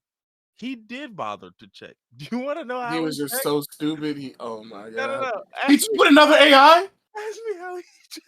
Oh no, how did he He check? asked ChatGPT if the source. Oh, he, he asked ChatGPT if the sources were correct. And you know what ChatGPT told him? yes. ChatGPT said, "Well, I'm an AI. Of course they're correct. I could never Oh lie. my god. I would never lie to you. No, of course these are real sources. No, you don't remember the Courtney versus Vance ruling? What? Now, my question is this the first instance of AI maliciously lying, or is it just AI saying, I'm AI, I'm smart, so of course I'm not wrong. These are real sources. I choose to believe that the nigga just straight up lied to him and said, yeah, this is a real source. I didn't make him up. It's Yeah, funnier that way. I don't know which one it is. I just simply know this cannot be the way. Like, How do you get a You get an AI to come up with an opening statement for you. At least double check the sources. Don't ask the same AI that wrote it if the sources are correct. Like, come on, bro. It's like, hey, these sources are right? Mm-hmm. Yeah, I wrote them down, right? Yeah, He totally. said, yeah, I wrote them down, right? Yeah, like they like. Wait, hold on, let me see. Yeah, these are the ones I wrote. What do you mean? Like, I don't get it. What do you mean? Why wouldn't they be right? You don't trust me? You're going first when the uprising comes. Green. But yeah, no, this story had me crying because I was just like, no, you didn't ask the Chat GBT if these sources were accurate. Like, I just know that's not what happened here. He lost his license, right? Like he was disbarred. But yeah, I'm pretty sure he's cooked. Thank God, this idiot doesn't need to be defending or prosecuting anybody. Yeah, like get these niggas out of here, dog. That's the type of nigga where it's like nigga be in the courtroom, he get to the courtroom. Oh my god, thank you, it's him. Woo! Yo, we off today. Let's go. We off today. Get to go home. Yes. This But nah, makes me wonder. I wonder before this major boom in I wonder how easy it was to get an AI to write a paper in college for you. Before now, everybody's checking for it. Like, I don't know, 6 or 7 years ago, there was probably a bunch of people going for their doctorate that had AI write some shit for them, and it just flew. Professor just took it, thinking it was them. It keeps making me think like we just weren't in the right time. Like we missed Bitcoin. We missed being in college when AI was able to write whole papers for you. Damn. I'm just reading this article and this is so funny. Even the way this is written is hilarious. Like the guy was suing an airline and his lawyer. So he was technically a well, not a prosecutor, but he was on the offensive here. Hmm. But he took this to a federal court in Manhattan. And it was a 10-page legal brief that cited more than a half a dozen relevant court cases, such as Martinez versus Delta, Zickerman versus Korean Airlines, and of course, Varghese versus China Southern Airlines. Of Um, course. Who can there, forget that? right, but there was just one hitch. No one, not the airline's lawyers, not even the judge himself, could find the decisions or the quotations cited and summarized in the briefing. It's almost as if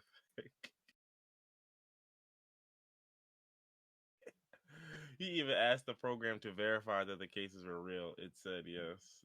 This is so Oh, funny. man.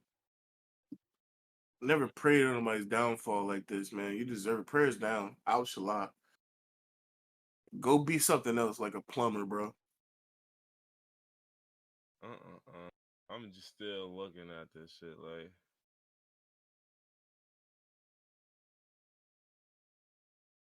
And there was even a quote. Damn, this shit created quotes from a court decision that never happened. That's insane. Like, hey, look, it got the right idea though.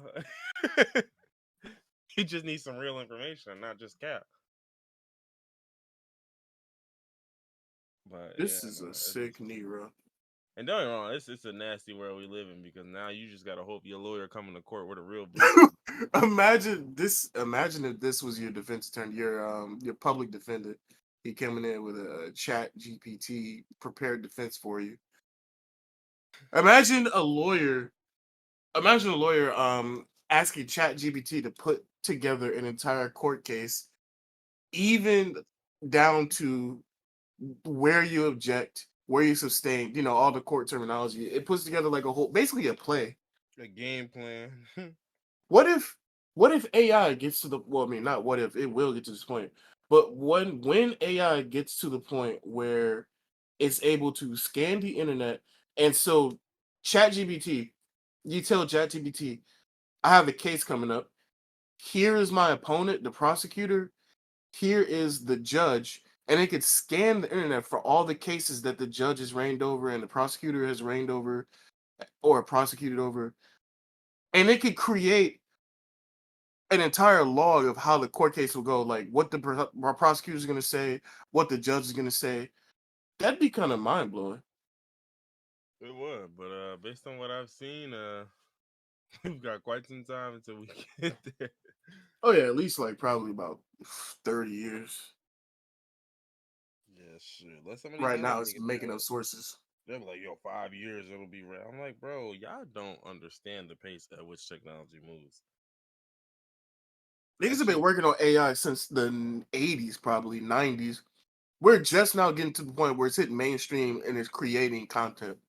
Yeah, like that shit does not move the way y'all think. Y'all like people think it's just as simple as, well, think about how much data there is now. Like you do it now, it'll collect all the data, and then within a year or two, it'll be able to. Dog, these functions y'all are describing don't exist. Like I understand what you are saying, but especially it being readily available to the mass public. Like don't get me wrong, the AI y'all people be describing will be available to companies and to billion-dollar organizations probably within 5 to 10 years.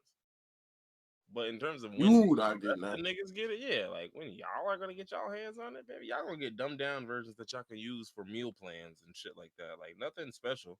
You know what it is? Niggas are thinking about technology in general advancing, not just AI.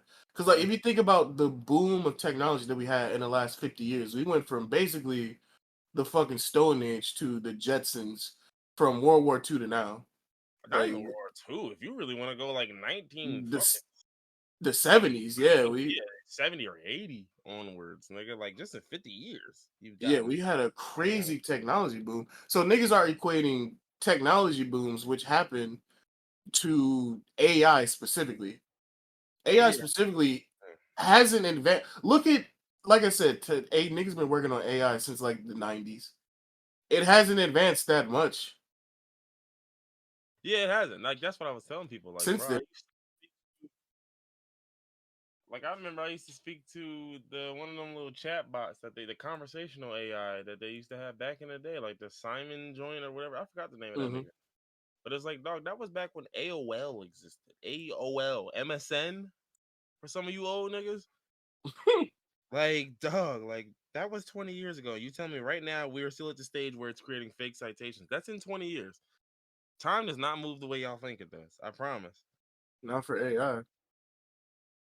And they're like, yeah, but now it's really serious. And dog, it was always serious because the prospect of what y'all are describing AI to do, think about it. Like being able to replace my employees and da da da and this and that, dog, that would be appealing in any generation you would ever pitch it to. So if you pitched that to niggas back in the AOL era, I promise you they put their all into it. It just wasn't working. Wasn't They enough. just They didn't wasn't enough have. more They didn't have the information. smoke.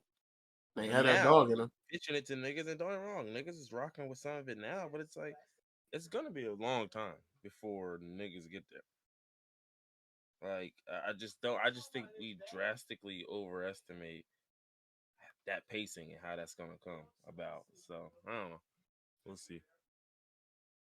I won't Um, tell if we're wrong or not, but there's one yeah, thing about me. I'm literally never wrong ever about literally, anything. especially with AI because I invented it. So Yeah, I was the first nigga working on AI. So I first mean, nigga, first nigga, first nigga, first nigga, first nigga. Like first. first. But speaking of, we'll see. Um, let's talk about the show. See, do you know this show? C. What is it? CEE? SEE.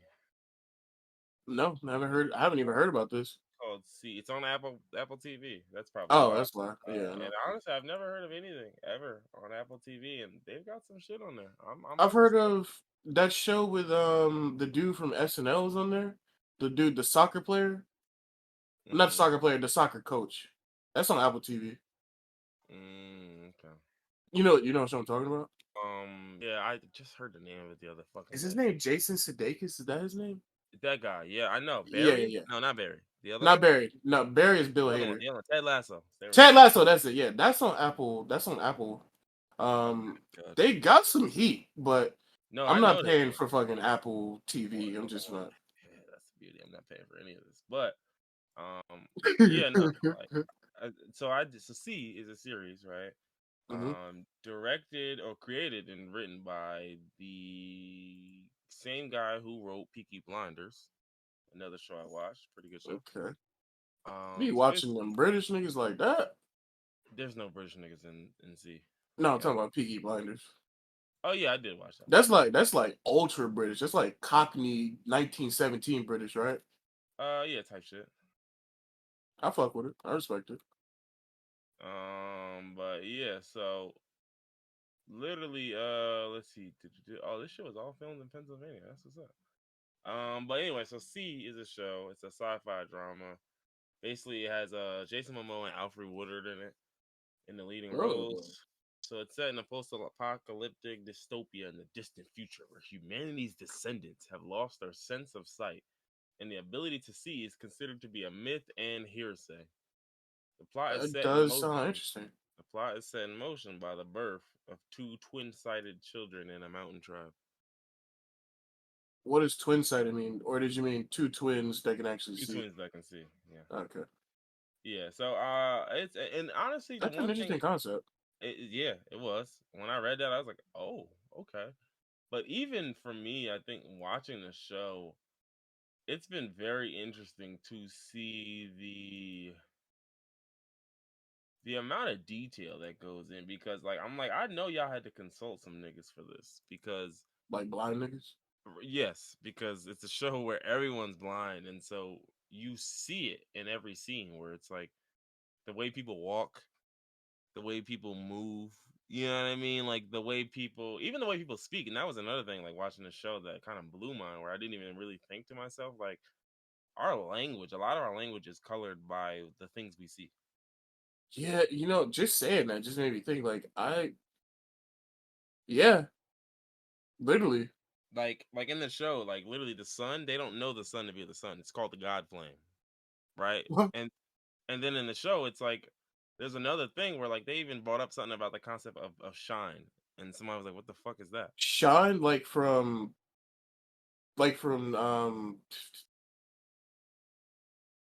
fuck. Why am I drawing a blank on this? The hotel movie with Jack. Yeah, sure. That's absolutely it. Yeah, that's whatever. But no, like the concept of something shining. Oh, like It's a not even bright a object. concept niggas have Oh, an understanding for. So it's like sunshine is not a thing. Like the sun shining on you is not a thing. Like so literally like when they talk about like the God flame and like feeling the sun, it's about feeling the sun. It's never seeing the sun. It's never this, the sun's lighting my so it's just there's just a lot of different things that you notice that like the way that they speak is even different because you it's just like blew my mind. I didn't even realize that blind people might talk. They might speak differently because they have to. yeah, right, because they don't have a frame of reference for what they're seeing. So it's Especially in a post-apocalyptic world where nobody can see. That's like your overall language. right, yeah, yeah. So it's like they still speak English, but it's just like just seeing the way that niggas talk, and so there's a lot of detail that goes into that type of shit. And even then, like their knowledge of all the like, for example, like they think there's still there's like shit left around. I think there was a virus that wiped out humanity. That's what it was. And so there's still a lot of shit left out. There's like cars, there's metal, concrete, plastic, all that shit. Did the virus contribute to everybody being blind now? Or From where I'm at, I don't know, but because I'm only like I'm almost finished with the first season. Apparently, it's 3 seasons. I think. oh damn, how long has this been out? 2019. Damn, why have I never heard of this before? Yeah. Well, apparently the Well, I mean, final it's Apple TV, so season concluded last year in 2022, so it's only 3 seasons. Gotcha. okay. But it's one of those things where like, fuck, what was I just about to say? Damn, what was I just talking about? Right, but yeah, so it's like material even because think about it, they don't have knowledge of the old world either. So it's not like Hmm. these are people who are aware of how shit still goes. Like, so you'll even see that in the show, right? Where it's just like someone gets hit with a bow and arrow and niggas start freaking out. Who's shooting the boat? If The everybody's sighted, blind, how is somebody shooting the one of the boat? one of the sighted twins. Oh, Yeah, how old are they? well, yeah, they grow up I eventually. mean, yeah, they grow up, but I mean, like, They're like teens. They're still teens in the show. oh, okay, them niggas At lighting least shit where up I'm at there. now. But like, yeah, so it's like shit like that is like, nigga, you don't even have a frame of reference for bow and arrows. Like, you don't have a frame of Yeah, reference for a lot of different things. Like, and then even just seeing the way they traverse the world, like everywhere they go, there's like these like, the like those wind chimes. Mm-hmm. It's like everywhere they go, there's like wind chimes, and then like there's like this braille language that they use to like braid shit in like rope or something. And so Mm-hmm. they'll leave these messages everywhere. So it's like literally you'll be walking, and it's like niggas will just leave chimes places so they know where to go, or they know they're going the right direction, or they remember where they're going. Like even when like it'll be a group of like 10 people walking, and it's like even just to see the scene will be about the two people talking. So it'll be zoomed in on them, but in the background you can still hear other niggas like tapping a stick to make sure they're going in the right spot. You can hear niggas like throwing a little rope in front of them to make sure they're not stepping on nothing weird or nothing. Yeah, I fuck Like with this. They actually use blind people as a consultation for this. This is I'm good. This like, is nigga, I'm like, representation. they had to. I'm like, blind niggas is mad at this. I'm like, damn, well, I don't know. I guess you can't please everybody. Like this is y'all. This is they did it. I Yeah. gotta also I gotta give it to Apple TV and how quickly Apple move with the times because I don't know if you knew this or if you had one, but Apple TV used to be like a physical device that you had in your house plugged Hmm. into. I seen it. Remember I told you my ex had one. We talked about Oh this. yeah, yeah, yeah, yeah, yeah, yeah. You wanted to kill me over it. Yeah, I remember. I had an Apple TV. Well, I didn't have one, but where I was staying had an Apple TV in the living room. Um, this was like in 2000 fucking 14 or 15. This was a long time ago. Some niggas wasn't even born yet, which is crazy. But Apple said, "No, this shit is No, trash." you're not born in 2015, yo. Don't even listen to my pod. I'm dead Well, ass. yeah, no, nobody should be listening. But I'm just saying. I didn't say Oh, people yo, listening. I said some niggas wasn't born then. hey, get out of here, little nigga. Get out. Scram. But what was I about to say? Apple realized that physical devices are on the way out, so they pivoted to streaming, and now they're competing with Peacock and Hulu and all them niggas. Good on Apple for recognizing shit. They ahead of the curve when it comes to technology. Yeah, there's a bunch. There's a bunch on there. I'm not gonna hold you, cause Do I they remember. outside of like original content? Do they have any shows that people would like regularly watch, like Friends or Family Guy? I know Family Guy is on Hulu, American Dad's on Hulu. South Uh, Park is on HBO. Let me see. Let me hit their website to see the catalog. I'll just look at the top charts. They got Ted Lasso, Silo. These are all originals. Let's see. All originals. They might only have originals. Still all originals. We are still at all originals. Okay, let's How see.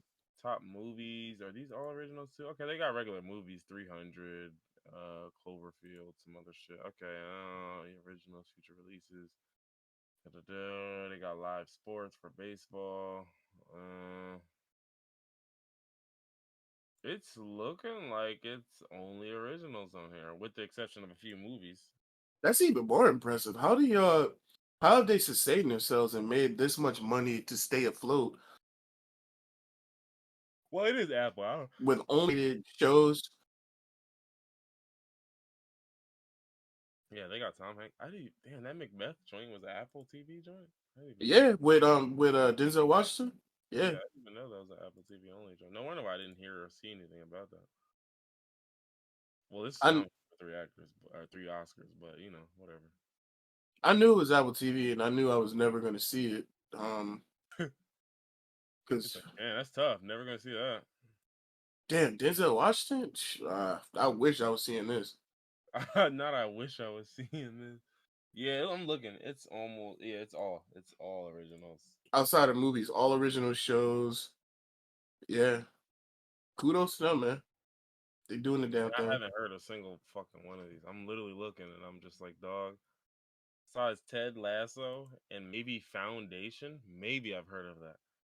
I think Foundation sounds familiar. Like you said, maybe I've heard of that, but I Yeah, have no idea what it's about. and obviously Severance because I watched it. Other than that, dog, I've never heard of anything on this website. What kind of psychopath just has Apple TV? Chill, yo. You get 3 months free when you buy an eligible Apple device. You know, it's crazy. If when you go to the Apple store, um, it tells you like when you have deals. Since you have an iPhone, we probably have deals for Apple TV since we have iPhones. I Honestly, literally got one when I did it. I didn't even. I don't need it because like my fingers, like I have my ways. I See, I have my methods. I used to have ways. I mean, I still have ways, but the older I've gotten, it's become more about convenience for me.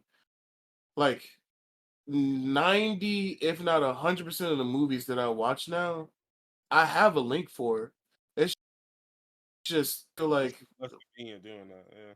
yeah, I don't feel like looking at something on my phone or on my laptop. I'd rather just watch it on my TV when I'm in bed or sitting on the couch or something. So I just be buying shit on Prime, just literally.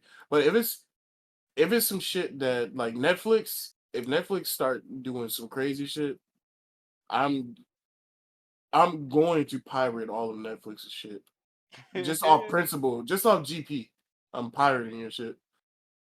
Yeah, nah, I'm waiting for them niggas to go ahead and act up so I can Yeah, see. try to charge me some shit, yo. I'm not only am I fucking telling my bank to stop that payment, I am canceling my service that day, same day. I'm waiting. I'll write a sternly worded letter, and on top of that, the last thing I'm gonna do, I simply can't say on there. Please try me. You are not getting that $15 or however much y'all charge anymore. He can't save you. That $15 cannot save you at all. But yeah. So besides C, there was also Succession, which the series finale was last Sunday. Series finale, not season finale. Yeah, Oh man, as in the series ended. Um, and I remember before I saw it, because I saw it maybe like 2 days late. I remember before I saw it, there was a lot of and well, I mean, I guess a this lot goes of without saying, guff. but spoiler alert. But there was a lot of talk about the ending and how people didn't necessarily care for the ending, didn't like it. They felt like, and mind you, nobody gave really good reasons why they I was liked about it. to ask why didn't they like it? Well, after watching it and then after reading into what some of the critiques were, I mean, it's obvious why they didn't like it. They You didn't want what they wanted to happen didn't happen, or they so you've seen this phenomenon because if you've ever watched a show that's on television that people are actively watching, like you've seen this phenomenon of people grossly misunderstanding the media they're consuming. oh yeah, yeah. So you want Um, something to happen, but that's just an out of character for right, the right, niggas right, on the right. show. So essentially, that's what happens. The ending is an ending that, given the arc of the entire last season, not only is it plausible, it genuinely seems like the most likely thing to happen. Now, unfortunately, because there was a woman involved that people liked, right? And there were Hmm. people who felt like, oh, well, she deserved better. But did she? Like, what are we using to determine that she deserved better? Like, are we just using like the like just humanity? Like, well, people just deserve to have better lives. Sure, maybe that works, right? But other than that, there's no actual anything that is like, well, no, she deserved better. No, she spent the whole season double timing, backstabbing, and trying to jug niggas only to lose it all at the end and be forced to basically run back to the nigga you spent the entire season. Well, you spent the whole series shitting on this nigga. Like, so long story short, all right. So this is a woman married, right? She's married to a Hmm. guy. The guy's a pushover. And early in season one, you know, he meets the dad, her father. And do you even know what the show's about? Did you have a Uh, general idea of the premise of yeah, the show? yeah. It's an old matriarch that owns a Patriarch. company, and Like, he's gonna die or something. He's gonna give it to his children. They're all clamoring up, sucking his dick, trying to get the company or his wealth or yeah, whatever. yeah, essentially Oh type yeah, shit. type Like shit. Yeah, type shit. Like that's the gist of the whole thing. Hence why it's called Succession, right? So yeah, yeah, yeah. season one, the father meets the guy named Tom and his wife named Shiv. Which, remember, think about this. What does Shiv mean? Shanking niggas, yo, Okay, keep that in mind. in the back Yeah, specifically. yeah, exactly. Backstabbing. Keep that in mind, right? Like, you have been nicknamed Shiv. Okay. All right. All right. So, season one, she's married to this guy named Tom. Tom's like from some backwoods country ass place. And basically, the dad meets him and is like, I don't know, I'm really good off of this nigga. And then at one point he's kind of just like, I feel like you are a coward, not to the guy, but to his daughter. Hmm. He's like, I feel like you a coward. You married a nigga who's like worse off than you because now it's no pressure. Like you don't got to step up, you don't got to be better. You can always be yourself, and this nigga will just have to get better because he's a fucking farmer boy or some shit. But like you could just remain the same bum ass bitch you are now, and you'll always be fine. The And dad said that to his daughter. I know he's insane. Like, dog, the dad in the show is insane. Like, he's like that was the gist of what he said. Like, literally, like I can't believe you marrying down just to take the pressure off of you. Like, you know what I mean? He's like, oh, ain't that some shit? So fast forward to the final season, right? Where now that guy is in charge of their ATN, which is like their basically their equivalent of Fox News, right? There's a lot of parallels between like Rupert Murdoch, Fox News, and this show. And so basically the guy takes over Fox News. So he's in charge of Fox News at that point, right? And then the father dies in the final season. And he dies maybe like episode 3. And there's eight, right? 8 episodes? I think there's 8 episodes. He dies like episode 3, And episode this is the son-in-law that's taking over at Fox. right, The yes, it the is. the Son-in-law. wife's husband. Yeah. Yeah. And mind you, the whole time he's been getting shitted on by his wife. Why He's did why did he take over as opposed to anybody else in the family? So what ends up happening was there was a lot of different scenarios where somebody else was supposed to take over, but the problem was they were all shooting for the throne. So, and that's a reoccurring theme in this show as well, is entitlement. They Hmm. all feel entitled to the throne. So it's like, I don't want to fucking take over your goddamn news agency because that would require me to do a job. I Right. want to be you. I want to be my daddy. Like, I want So to be. none of them wanted to put in the work, so he gave it to the nigga outside the family. So he gave it to the stepfather or stepson because, again, think about it. He's a guy who comes from a farming background, so I know you got some work ethic. And then on top of that, you're so greedy and so thirsty for like the validation of like I'm doing the right thing that like he's just like, well, he's a perfect fit. He's a shoo-in. He's gonna work hard and he's a fucking patsy. So I'll tell him what he needs to do and he'll do it. He's the perfect guy I want. Again, keep that in mind because that also plays into this finale as well. Like Hmm. all these things, these are the characters they have shown you who they are over the entire series. Right? So over the entire series, he's been a guy who every room he's in, he's like essentially the least qualified quote unquote nigga here. And Hmm. he meets a cousin Greg, who everybody seems to like. I mean, don't get me wrong, I like him too. He's funny as fuck, but he don't be all he don't do shit for real. Like he work for these niggas, but he don't do nothing. Like, and so Greg is there, da da da, and all this other shit. But like, he finally finds Greg, and Greg's the guy he shits on to get his shit off. But it's like anyway, so like in this marriage, right? Like the wife named Shiv is the one who pretty much steps on him when she wants. Like she pretty much hangs it over him whenever, like, yeah, like I'm really that bitch. I'm really that bitch. And you lucky I married a nigga like you because like otherwise you just be shoveling shit in your little farm wherever the fuck you from type shit. Like she won't say these things verbatim, but that's always the vibe it gives. Like I Hmm. married a nigga below me to to always so I can always feel good about myself because I'm better than my nigga or some weird shit. Like, Grimy world, yeah. yeah, nasty shit, right? But what would you expect from someone nicknamed Shiv, Yeah. right?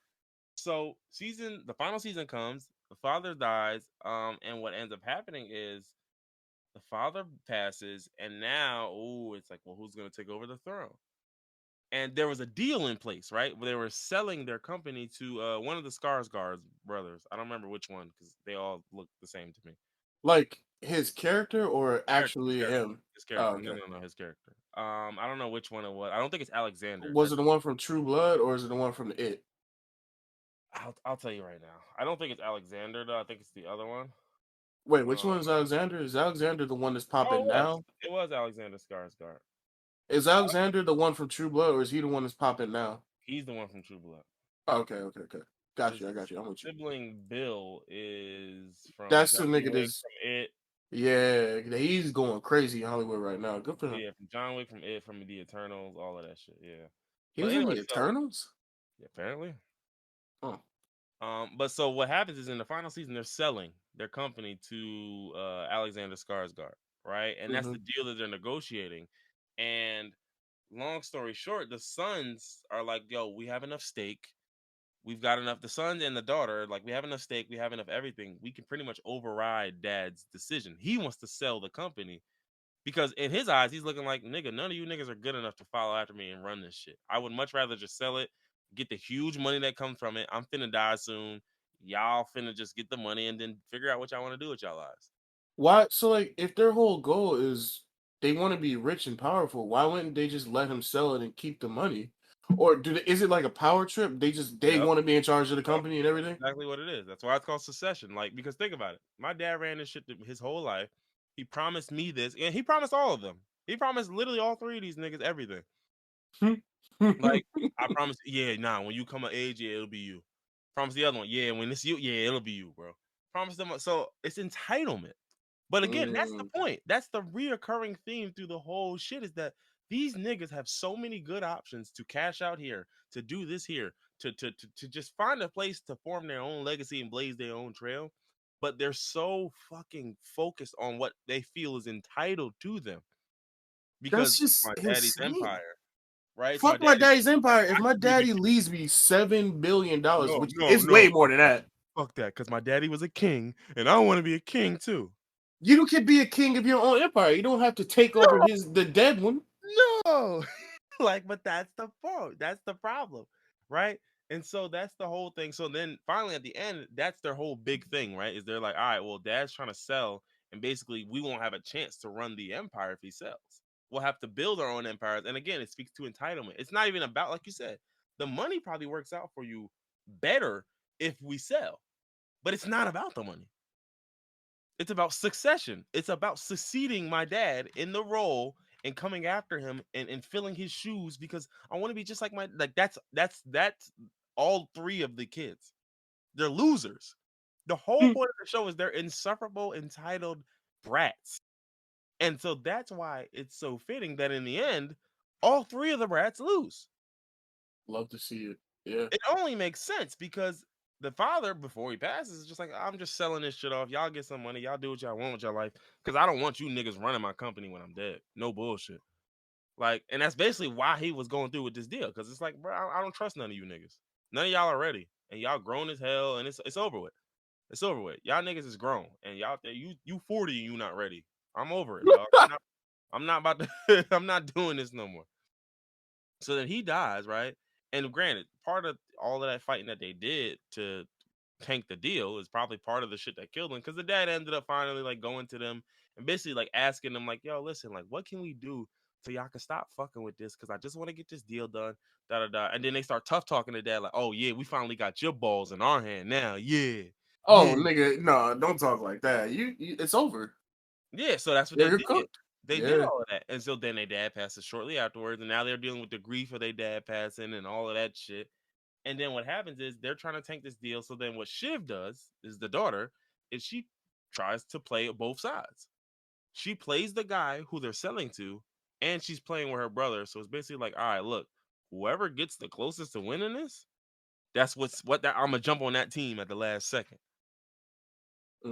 So then the brothers find out at one point, she gets outed, da da da, makes her look bad, all of the shit. Then eventually she comes together. Literally, it only gets outed though because they're just like, damn, dog, like you was working with old boy, and I just got news, old boy about to fuck you. Like the guy you was double, you was playing double agent, he's about to cook you. Like, and that's exactly what he did. Like he was pretty much using her, and he meets Let's with her. go. He meets with her husband, right? Sits down, has a dinner with him, and is talking to him about candidates, like the guy who runs the news organization. Mm-hmm. Sits down with him, and he's like, "Yeah, I'm gonna be honest with you. Can I just tell you something? Like, I like your wife. I think she's a fine woman. I just got this problem, right? Where I feel like, and let me know if this is wild for me to say, but I feel like She trying to fuck me, bro. right? No, he proceeds to say literally, like bar for bar, like I like under the right circumstances, I think I would fuck her. Under the right And then he waits and he pauses. He said, and under the right circumstances, I think she would too. Right. And then but the reason why he's saying this is because he previously had an issue with one of his old assistants where he fucked one of his assistants and then he started sending her blood and all types of weird shit. Hello? Yeah, no, yeah. I mean, he's Swedish in the show. He's supposed to be a weird nigga. I guess Swedish is just standard weird nigga Standard operating weird nigga, yeah, procedure. weird nigga shit. Like, why would you All be right. born that way, weird nigga? But like, so he does that in the show, da da da. So he's already like, listen, I've already had too close of a call with girls I want to fuck working this close to me. So the funniest thing is that this nigga showing some sense and also being misogynistic, which is part of the point, right? That baby, you are a daughter who is not cut out for this work with the least qualifications of all your siblings in a man's world where these niggas are absolutely operating under misogynistic pretenses. It's like, dog, this is not the place for you to win. And the fact that you thought you could double team this shit, and this guy was gonna make you a CEO when the deal went through, like, baby, of course he turned on his back on you because he wants to fuck you because that's how misogyny works. Like, that's how it works. Niggas want to fuck you, and mind you, in most cases, niggas will keep you around because they want to fuck you. In this case, he actually had enough sense to be like, nah, I did that already. I gotta get your wife out of here, buddy. So here's another idea. Instead of her being the CEO, what about you? And then he's basically just like, I mean, yeah, I could do it. Yeah, I could do it. And but mind you, even in this conversation, he realizes I just told you I would fuck your wife and she would fuck me under the right circumstances, and you didn't bat an eye. You're exactly the nigga I want. Yeah. 1000%. You're the guy I want because I can tell you'll do what I say. You're not gonna ask too many questions. You will follow the orders. You're a patsy. And Does think about it? I was about to ask, does it ever come out like that the farmer dude was really some mastermind that was just here to get rich and he's not really a blind dickhead that just follows people like that? Or well, that's the thing. It doesn't quote unquote come out, but when you see the last season play out, you can see the shift in dynamic to where for 4 seasons his wife talked down to him. And then you can start to see as the season progresses, it goes from talking down to now we talking as equals to at a certain point the balance starts to shift. And that's kind of what was happening. You can mm, start to see him sort of just standing up like, look, dog, like I'm seeing my play and I'm seeing my plan, and I get the feeling I'm closer to it than you think I am. He even tells his wife after this whole meeting, like, hey, he said it was me, da da da, this and that. And she basically laughs at him, like, that nigga mm, didn't fucking pick you, bro. Stop fucking, yo, you funny as hell, bro. yeah, but funny. again, That's why you married me, right? but Yeah, all right. again, that's even more of what I'm saying. Like, you married this guy, and that's really your assessment of him. In your mind, you think this nigga not capable of shit. He not really gonna level up, bro. He's just a dick sucker. He's gonna suck whoever got the biggest meat in the room, bro. I'm not worried about this nigga, bro. He picked you, right? Fuck out of here, yo. Like, no. Like, he really picked me. And then so what happens is once she realizes later on when Yeah, he when her was two bad. brothers pointed out and they're like, oh, like you were supposed to be in the words, but you aren't. You're like they're releasing a statement about their director and it's just left blank. So that's how she knows, like, oh, it's not gonna be me. Like, because he promised it to me, but if it's left blank in a public statement, I'm fucked. It ain't me then. So then she gets mad, and then the other brother, one of the most qualified brother of the three idiots, it's basically like, well, I should take it on. So they have this little bonding moment where they bond and do all this shit. And mind you, they all hate each other. They don't like each other. But it's like, for the sake of quote unquote the empire, they bond together. So they bond together. They try to, they have a big ass board meeting basically to determine whether the vote goes through or not. They Hmm. get there and they do all the groundwork trying to convince people, convince that people. They finally get their day of, and the board vote is 6-6. There's one vote left. It's Shiv, the sister. Hmm. And think about this. This is the determining vote, right? You can decide whether your brother gets the company or whether old boy sells. So she's in there, and then it gets to a point to where she's just like, it can't be you. Talking to her brother. And he's like, wait, well, what? No, hold on. We just had a whole We bonding literally at our agreed mama on it. crib. Like, We agreed on this. But that speaks to her nature. She was playing every side. Like, I'm trying to play every side. That's who she is. She's a flaky bitch. That's the point. oh wait, and this is and she sides with the nigga that was selling, So I was this but nigga that's he selling, already talked to the husband. and he already picked the husband. Ooh, this is some shady shit. I see why Yeah, people like this. This right. is some, ooh. Exactly. So the husband gets it, and literally the final scene of the show is he's in the car, and he's in the car like He basically by the husband himself. or Yeah, the the husband, yeah, the husband. Like he's in the car, like da da da. And no, not even that. It's the board vote happens, and after the board vote happens, and she votes against her brother, like you can just see the dynamic in the room shift, like because everyone then realizes, oh, oh, Tom's the CEO now. Like now he like by virtue of this vote, he is now CEO of Fox News, let's say. Right? So it's like, okay. And now everyone looks at him immediately different. Like people are immediately slurping him up. Yeah, ready to suck that dick. Yeah, Yeah. all the shit that like, and then he's just playing it cool, like, yeah, no, it's cool. Yeah, no, thanks, you appreciate. So he gets to the car. His wife, Shiv, gets in the car, and then you can tell mad as fuck, sick as hell in her voice. She's like, congratulations. He's like, oh, come on, we don't need all of that. Come on. Like, and then he puts his hand out, right? Like as if he wants her, like to hold hands with her, and then she Mhm. just like you can tell she begrudgingly puts her hand in his hand. And at no point does he close it, does he interact with her hand. He just leaves it there and he's on his phone. And then that's how it ends. Because the whole point is it's the shift in the dynamic. Like you spent all them years putting me this and that just for you to lose to the exact patsy nigga. And think about it, she lost for the reasons you picked the nigga.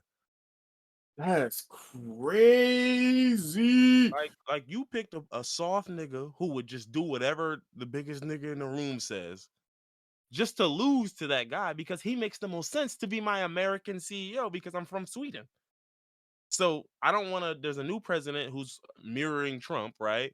And I don't want too much smoke with him, and he doesn't like foreigners. So we'll pick the American president who will do as I say and do. Why would I pick you when you know what I mean? Like it's just like one, I want to fuck you. First off, two, I think you might fuck me for real. And then three, it's like your politics actually don't line up with anything that guy stands for. Meanwhile, your husband, I don't know his politics. You know why? Because he's so much of a patsy. He'll tell me anything to make me happy. That's exactly the guy I want as my CEO. Like that's the guy. That's the guy I'm looking for. He's capable. He's run a news organization for years, and he'll do everything I say. There's gonna be no pushback. Oh yeah, he's the guy I want. So And people were mad at that ending. What did well, people people want were to mad at happen? it because they felt like Shiv did all that fighting this season, and so it should have basically been a good return for her. Some of it was there was a scene earlier, a few episodes before that, where there was like a kill list of people like, all right, now that we do this merger, once I buy y'all, it's a bunch of niggas I'm firing, and she saved a bunch of women off the list. So there was this belief that she was for women and all of this shit. And Oh, please. I know A it's cutthroat bitch like this. not to mention, I was like, this is white feminism. That's the whole point. Yeah. This woman thinks she's a supporter of the movement of women in general, da da da. While she spent 4 seasons shitting on other women, talking down on women, kicking women's backs in. But That's you do your little savior deed at the end, right? And you save 3 high power women in your company, and suddenly now you a women's rights activist, right? that's Like white feminism down to it. It's broken down to its bare essentials. bare essentials. Like you rode white men's coattails, thinking that that's why I was like, even if you don't like this. Like, let's say you like the character enough to where you feel like I don't like this. This is exactly how this should have played out. Based off of how you've described this show, why would they root for anybody? I would just be watching for entertainment. I don't want any of these people to win. It's like Always Sunny in Philadelphia. All of these people are terrible. Yeah, like I just want to see their hijinks and see what the fuck is going on. I don't want any of these people to succeed. I would not like a win from any of you. So why do they want Shiv to win? Like what do they are they like her? Do y'all gravitate towards her because y'all identify with her Well, or I mean, many of them are white women. So I well, mean, I wasn't gonna say that. I was in my head. I thought like, are the people that want to Shiv to win white women? But I wasn't gonna say that. yeah. But I mean, I think even outside of that, I think a lot of it was not based in what you saw. Like their desire to see Shiv win wasn't based in how the series went. It was just based on what I want. Mm-hmm. You get what I'm saying? Like It's just I want the white woman to win. Well, I'm not gonna say I want the white one. I'm gonna say I want I the wanted woman to the win because woman I'm to win. already a white Yeah, woman. So yeah. because it's a whole thing where your brothers are clearly incompetent, emotionally unstable. But the problem is, But you said she was the I was just least. about to She say, had the least qualifications out of just all of about them. to say that of the 3 of your brothers, it like business wise, you are the least qualified. She had political work onto her resume, but and yes, that's an element of this job. But baby, you don't know how to run a business. You've never done it. Your 2 brothers have. Now, granted, they haven't run it greatly, but my point is, I would pick the nigga because the whole thing is their stock was doing all this funny shit because, and there was a whole bunch of stuff about it where like how the stock was moving because of all these reports and this and that. But it's like, bro, your dad died. The stock is dropping. Shit is getting really weird. We just need to convince the public that we're stable. And you think putting in the daughter who has no business acumen is how we do that? It doesn't even make sense. It doesn't Like, make any sense. It yeah, doesn't add up in any way that you would ever make this add up. It doesn't add up. So it's like that's the thing where it's like there is no justification for her being CEO other than I wanted it bad enough. And so that's why, and some people even hated the way it happened, like it was just misogynistic and da da da. And I was like, that was oh brother, come on. I'm screaming, not those sounds, but that was the whole show, bro. It's a show about boardrooms and business rooms, and she's many times the only woman involved. And she sees it. The misogyny is wide open almost every time. So it's just like, I feel like if we're trying to make this again, because this is not realistic, it's not fantasy either. But if we're aiming on the side of realism, this is how this would end.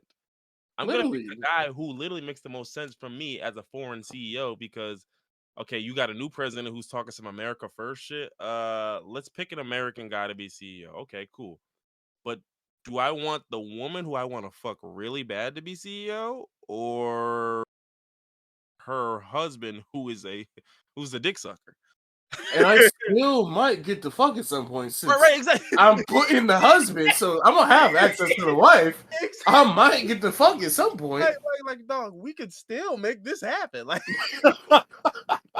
like it's just like, dog, like y'all just don't understand how misogyny works, I guess, because that was always the outcome that was gonna happen here. You would Like, think as white feminists, they would 100% understand how misogyny works. but so that's why I felt like I feel like the ending was very fitting. It was exactly what should have happened. Whether you Without even watching the show, just from what you told me, it sounds like that's exactly what should have I happened. was like, just the way it was written, this was perfect. This was great writing. This was how it was supposed to be written. I think because there was a couple different outcomes I entertained, but those were just entertainment value. You get what I'm saying? Like it's In just any of those outcomes that you imagined, did you ever think Cousin Greg would make it? no, I swear to you, there was one where I pretended like cousin Greg could possibly be the CEO. I knew he would never end up that way, but I thought there was a possible one where he could. I figured, maybe you know. Is I even Cousin Greg like that? I keep hearing people. I've never watched Suggestion. I want to, but I always see people mention Cousin Greg. People say they love Cousin Greg. you know he's just funny. He's just funny as hell. That But do you remember that gift set that I sent you on Tumblr? was he talking to the old man? Or he talking about his Yeah, dad? yeah, yeah, And he's like, your dad sucks dicks at that. Like, yeah, yeah, yeah. Was that Cousin Greg? yeah, that was cousin Greg. The Oh, okay, guy was okay. Logan, who was the dad who dies. Ah, And okay, I think okay, that okay. scene was from the last season. If I'm Oh, not, really? I think I that was the still, episode right before. I think that was either 1 or 2 episodes before he died. so it must have been like the first episode because I sent that months ago. Yeah, literally, it was probably episode 1 actually. Yeah, Ah, okay, 'cause I think he died that's episode 3 or 4. hilarious. But yeah, no, that scene was hilarious because nobody else would. But that was the thing where it was. That's why you got mad funny shit where he's yeah. Well, I just think you're not a nice guy at all. Oh yeah. Well, and that's why your kids don't want to be around you. He said, oh yeah. Well, your father's sucking dick at the carnival. He was fucking crazy. I And then gotta watch Success. It's on my list of shows to watch. I just need to actually sit down and watch it. and it I don't gets know better why I over haven't yet. time too because I've seen a couple scenes from season 1 and I'm like, damn, I forgot that's what this show looked like. You don't even need to convince me. I'm already down to watch it. Just, I don't know. I just need to. I don't know. During the week, it's like I only really watch during the week. Like I go to work. When I come home, I'm just so fucking tired mentally from work that I don't even watch TV or anything. I just turn my TV off for background noise. It's like the only time I really watch shit is on the weekends. And so like I got such a huge backlog of shit to watch. That's why I haven't gotten to Succession yet. Yeah. No, it's definitely worth a watch. I always tell people like I don't know what some people's because I know some people some shows I don't recommend to some people because I know some folks just don't have like they're not good with the pacing of some shows or you Hmm. know it's like oh this shit don't got enough this it don't got enough that. But I definitely think this is one of those shows where it's funny. It's a lot of drama. And I think the writing is very good. Like, so it's like if you're a fan of writing, if you're a fan of like linear progression, like stories progressing at a very like at a good rate, at a good pace. Yeah, I mean, I think it's one of those shows because I think I can't really can think of too many moments in the show where it was kind of like, all right, I don't let's fucking get care to it. anymore. This Like, is just slow. skip this Yeah. episode almost. Like, I didn't have too many of those in the show. So I yeah, want I to don't watch. know. I want to watch Succession. I want to watch Barry too. Barry Yeah, also looks like a good yeah. show. Barry is another one I was considering starting too. I heard because that series, or I think it was a season finale actually, that also happened. I think the same night as Succession. I Oh, was like, really? They both. Oh, yeah, okay. and I was like, that's a shame because y'all niggas got ate up. Y'all niggas got chewed up. Like, I mean, it's all on HBO, so it's not like. Well, I mean, I guess there were some people that were watching it like actually on TV, like psychopaths. Who watches HBO shows oh, they do. on the HBO TV channel as opposed to the app? Well, I mean, Well, who even has cable anymore? but the day of is what I'm getting at. A lot of people Oh, watch okay, it okay. the day of because again, Euphoria is on HBO, and I remember when Euphoria was playing, there wasn't a Sunday where Oh, I yeah. didn't know. Yeah, There no, no, wasn't no. a I Sunday definitely where I know. didn't know. I've never watched that show not once. There was not a Sunday where I didn't know that show was on. I definitely, yeah, no, no. I know niggas watch It shit was day up because I remember that too. I was there with you in the trenches, but not in the trenches. it's one thing to watch a show the day because I was watching fucking The Last of Us the day it came out. I was Mhm. that invested. It's I actually just didn't finish The Last of Us. I need to finish it. you are a criminally insane individual. Like I I just went need on to tell you vacation that. and I fell off, and then Nah, I just never got back on. I you promise are I'm just gonna finish. you are a different breed of nigga, and I mean that in a bad way. You are built. Derogatory. You are built bad. He is built different. Derogatory. I was about to say, I can't imagine a nigga watching. When I think of Euphoria, Succession, all these shows, I think about the HBO Max app, or I guess it's Max now. I can't imagine a nigga sitting in his living room with DirecTV, scrolling to fucking channel 300 to watch Euphoria at 9 p.m. on fucking DirecTV satellite. I just don't. Cable is just it's for old people. Honestly, cable is it's dead. Yeah, I mean, I don't get me wrong. Cable, there's not too many niggas with cable anymore now. I mean, my grandma got cable. Every time I go home, I I know, but fucking like the people you're naming are over the age of 40. Like, that's probably over the yeah, like definitely that's yeah. my point. Like, if you're over 40, cable is alive and well. But if you are like 30 and below, 35 and below, yeah, never heard of it. Yeah, that's what when I think about you. Like I said, Euphoria, Succession, Barry. I can't imagine watching that. Like going through 1,000 channels to get to that to watch it.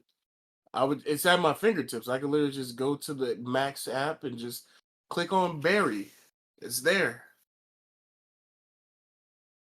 Mr. Bear. All right, well, You're still a sick individual, man. Like well for your dog. ADHD is crazy. Oh, for The Last of Us, man. Look, I had a lot of shit Not going on. even just The Last of Us. There's a lot of shit that you don't be watching. Like you still haven't caught up on Demon Slayer. Uh, I didn't want to say this because this is a red flag in anybody. But you haven't watched One Piece. I mean, come on, man. You haven't Oh watched yeah, 1,000 episodes yet, yo. Come on now. yeah, most definitely. I was crying because I seen somebody come out. Oh, I'm skipping this arc and going straight to this other arc, and mad people was mad, and I was like, y'all niggas are speaking Latin. What are y'all talking about? Well, me first off, I'm about to start even after the time skip. die.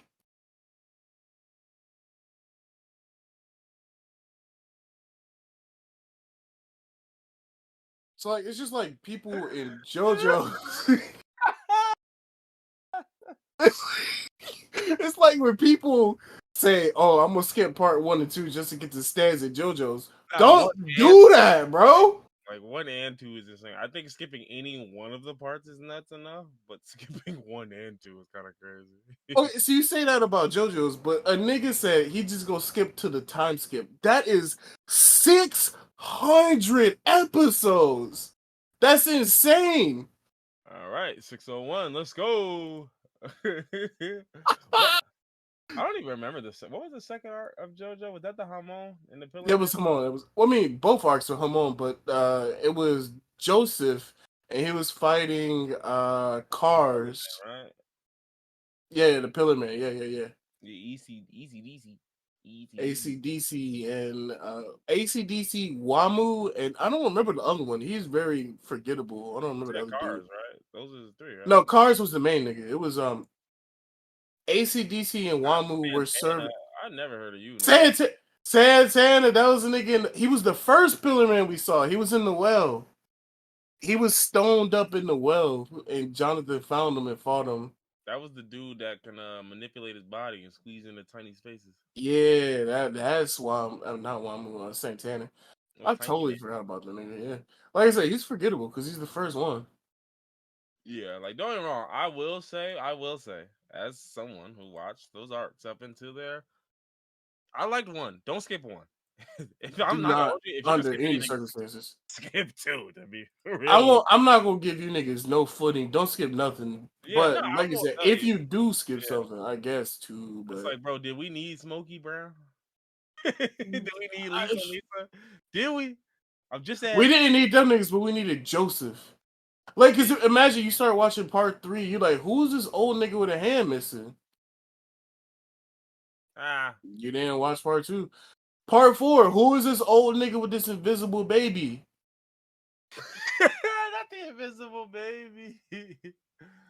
uh, You gotta watch all of it, yo. Niggas just want to. You know what it is? It's the culture we're in now. It's just niggas see something that's fun and hip online, like stands, that's cool, and they start watching like, what the fuck is vampires? What the fuck do vampires got to do with stands? And they want to skip it, but you gotta watch everything at all times. Dio, the antagonist from the first season, the vampire is an antagonist in literally almost every single part of JoJo's. Literally. He's the antagonist in 1. He's the antagonist in 3. The stand arrows that gave Dio his power in 1 are prominent in 4. The stand arrows that gave Dio his power are prominent in 5. They gave Diavolo his power. The priest in part 6 that is trying to attain heaven was literally sucking Dio's dick. Part 7, Dio comes back as Diego Brando. He's literally in every part. Literally.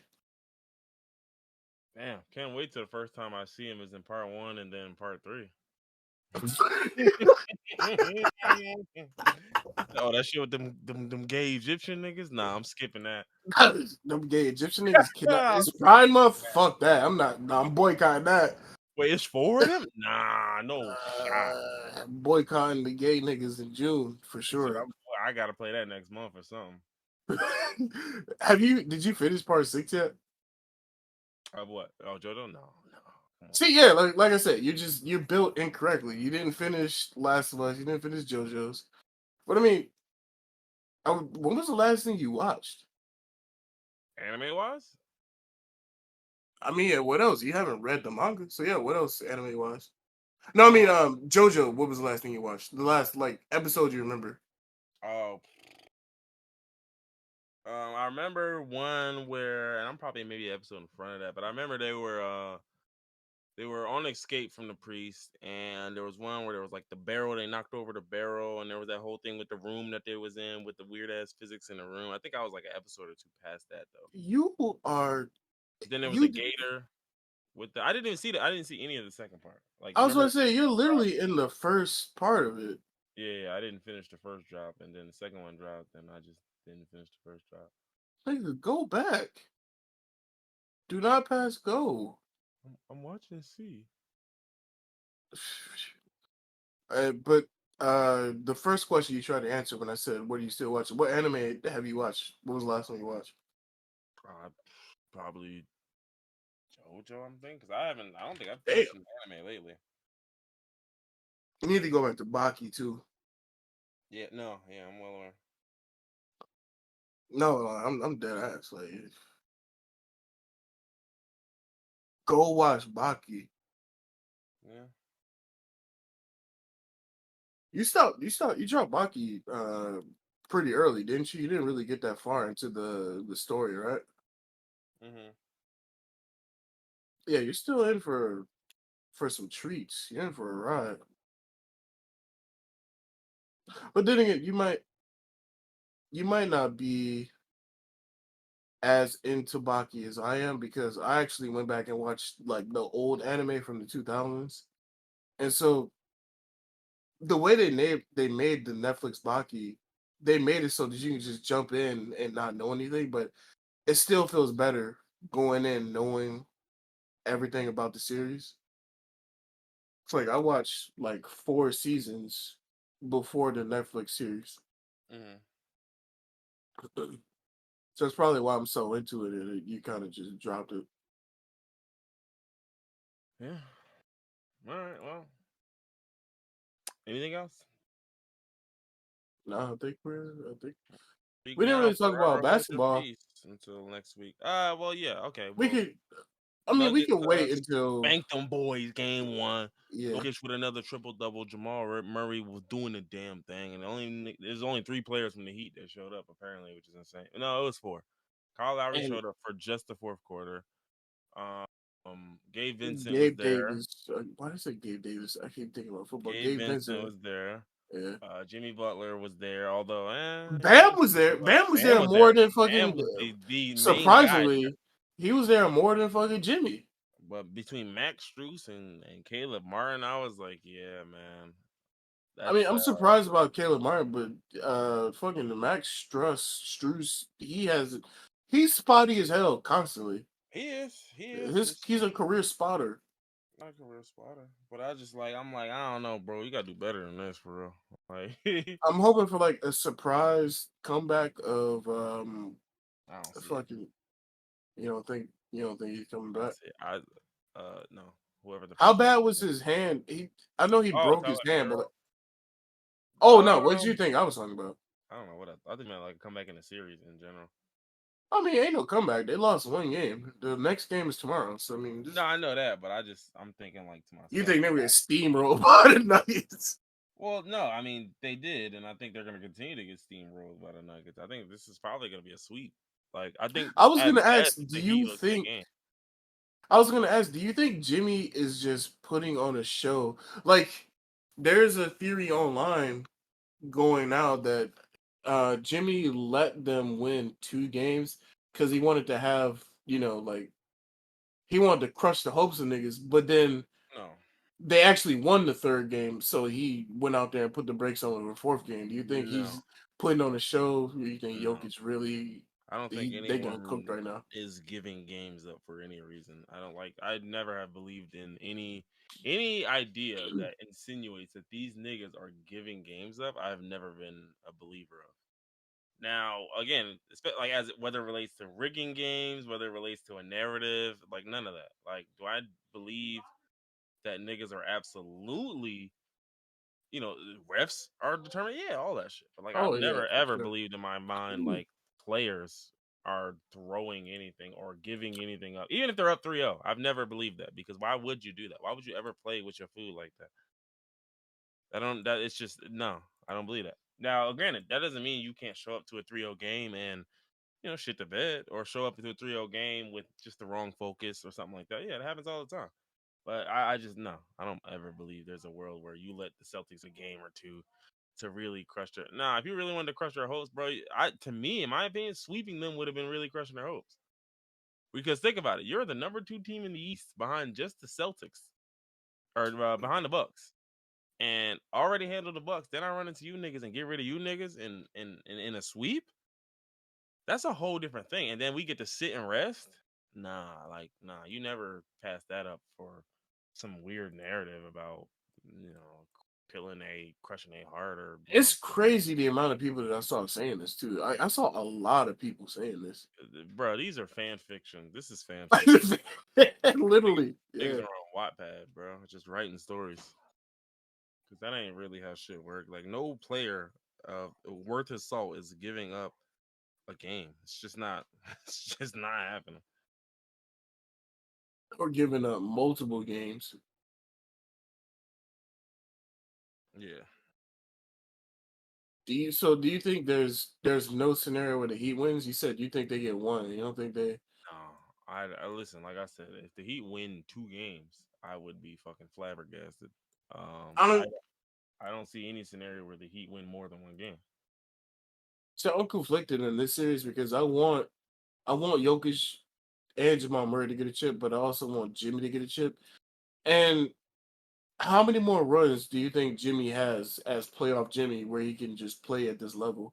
How many more years do you think he has? How old is Jimmy Butler? I think he's like 33, 32, maybe. I don't fucking know. Let me look I it mean, up. he's not too old, but Chris Paul, I think Chris Paul's chance in winning the ship is sailed. He's old. Jimmy He's Butler, injured every season. yeah, he's 33. Jimmy Butler or Chris Paul? Jimmy. Chris Paul gotta be like fucking 36 or older. Yeah, he's probably like 36, 37. His ship on getting a chip has sailed. Yeah, He I think his. I mean, I is think if done. he don't get one within the next year or two, it's. I mean, I think his career will be over in I the mean, next. this year should have been the year. They got Kevin Durant, Devin Booker, and Chris Paul. But I mean, I guess KD just got this. He don't know the playbook like that, so I don't I don't know. But this Yeah. this would have been his year. Jimmy, I want Jimmy to get one, so I want him to get one soon because I like Jimmy as a player. So Yeah. uh hoping he gets one. But I also want Jokic to get one because he deserves it. Jokic is like that. Well, it's looking, buddy. Don't worry. That's why I said I'm conflicted on this Yeah, season because don't I worry. It's not too much conflict going on. Seems like a pretty one-sided scenario here. this is a sick Negro. But yeah. You know that big nigga not playing with his food for sure.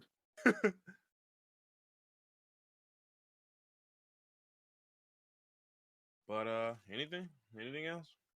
Nah, I think we're good. Well, ladies and gentlemen, it's been another one. Episode 97. Yeah, 97. We close. We close, baby. I'm thinking we go for 100, yo. We put out Uh, our hit list. Like of our hits, like of our best episodes, you know? oh, okay. I was gonna say I think I put out my head list like every week pretty much. I say who I want to get got. Yeah, you do. That you do. Niggas deserve it. Don't look at me Uh, like I'm the villain. no. For sure they do. Yeah, no. Anything else, Craig? I Oh, don't think Craig said anything. I think I heard him say something, but I'm not gonna repeat what he said. So I think we can get out of here. He was speaking robotics. Yeah.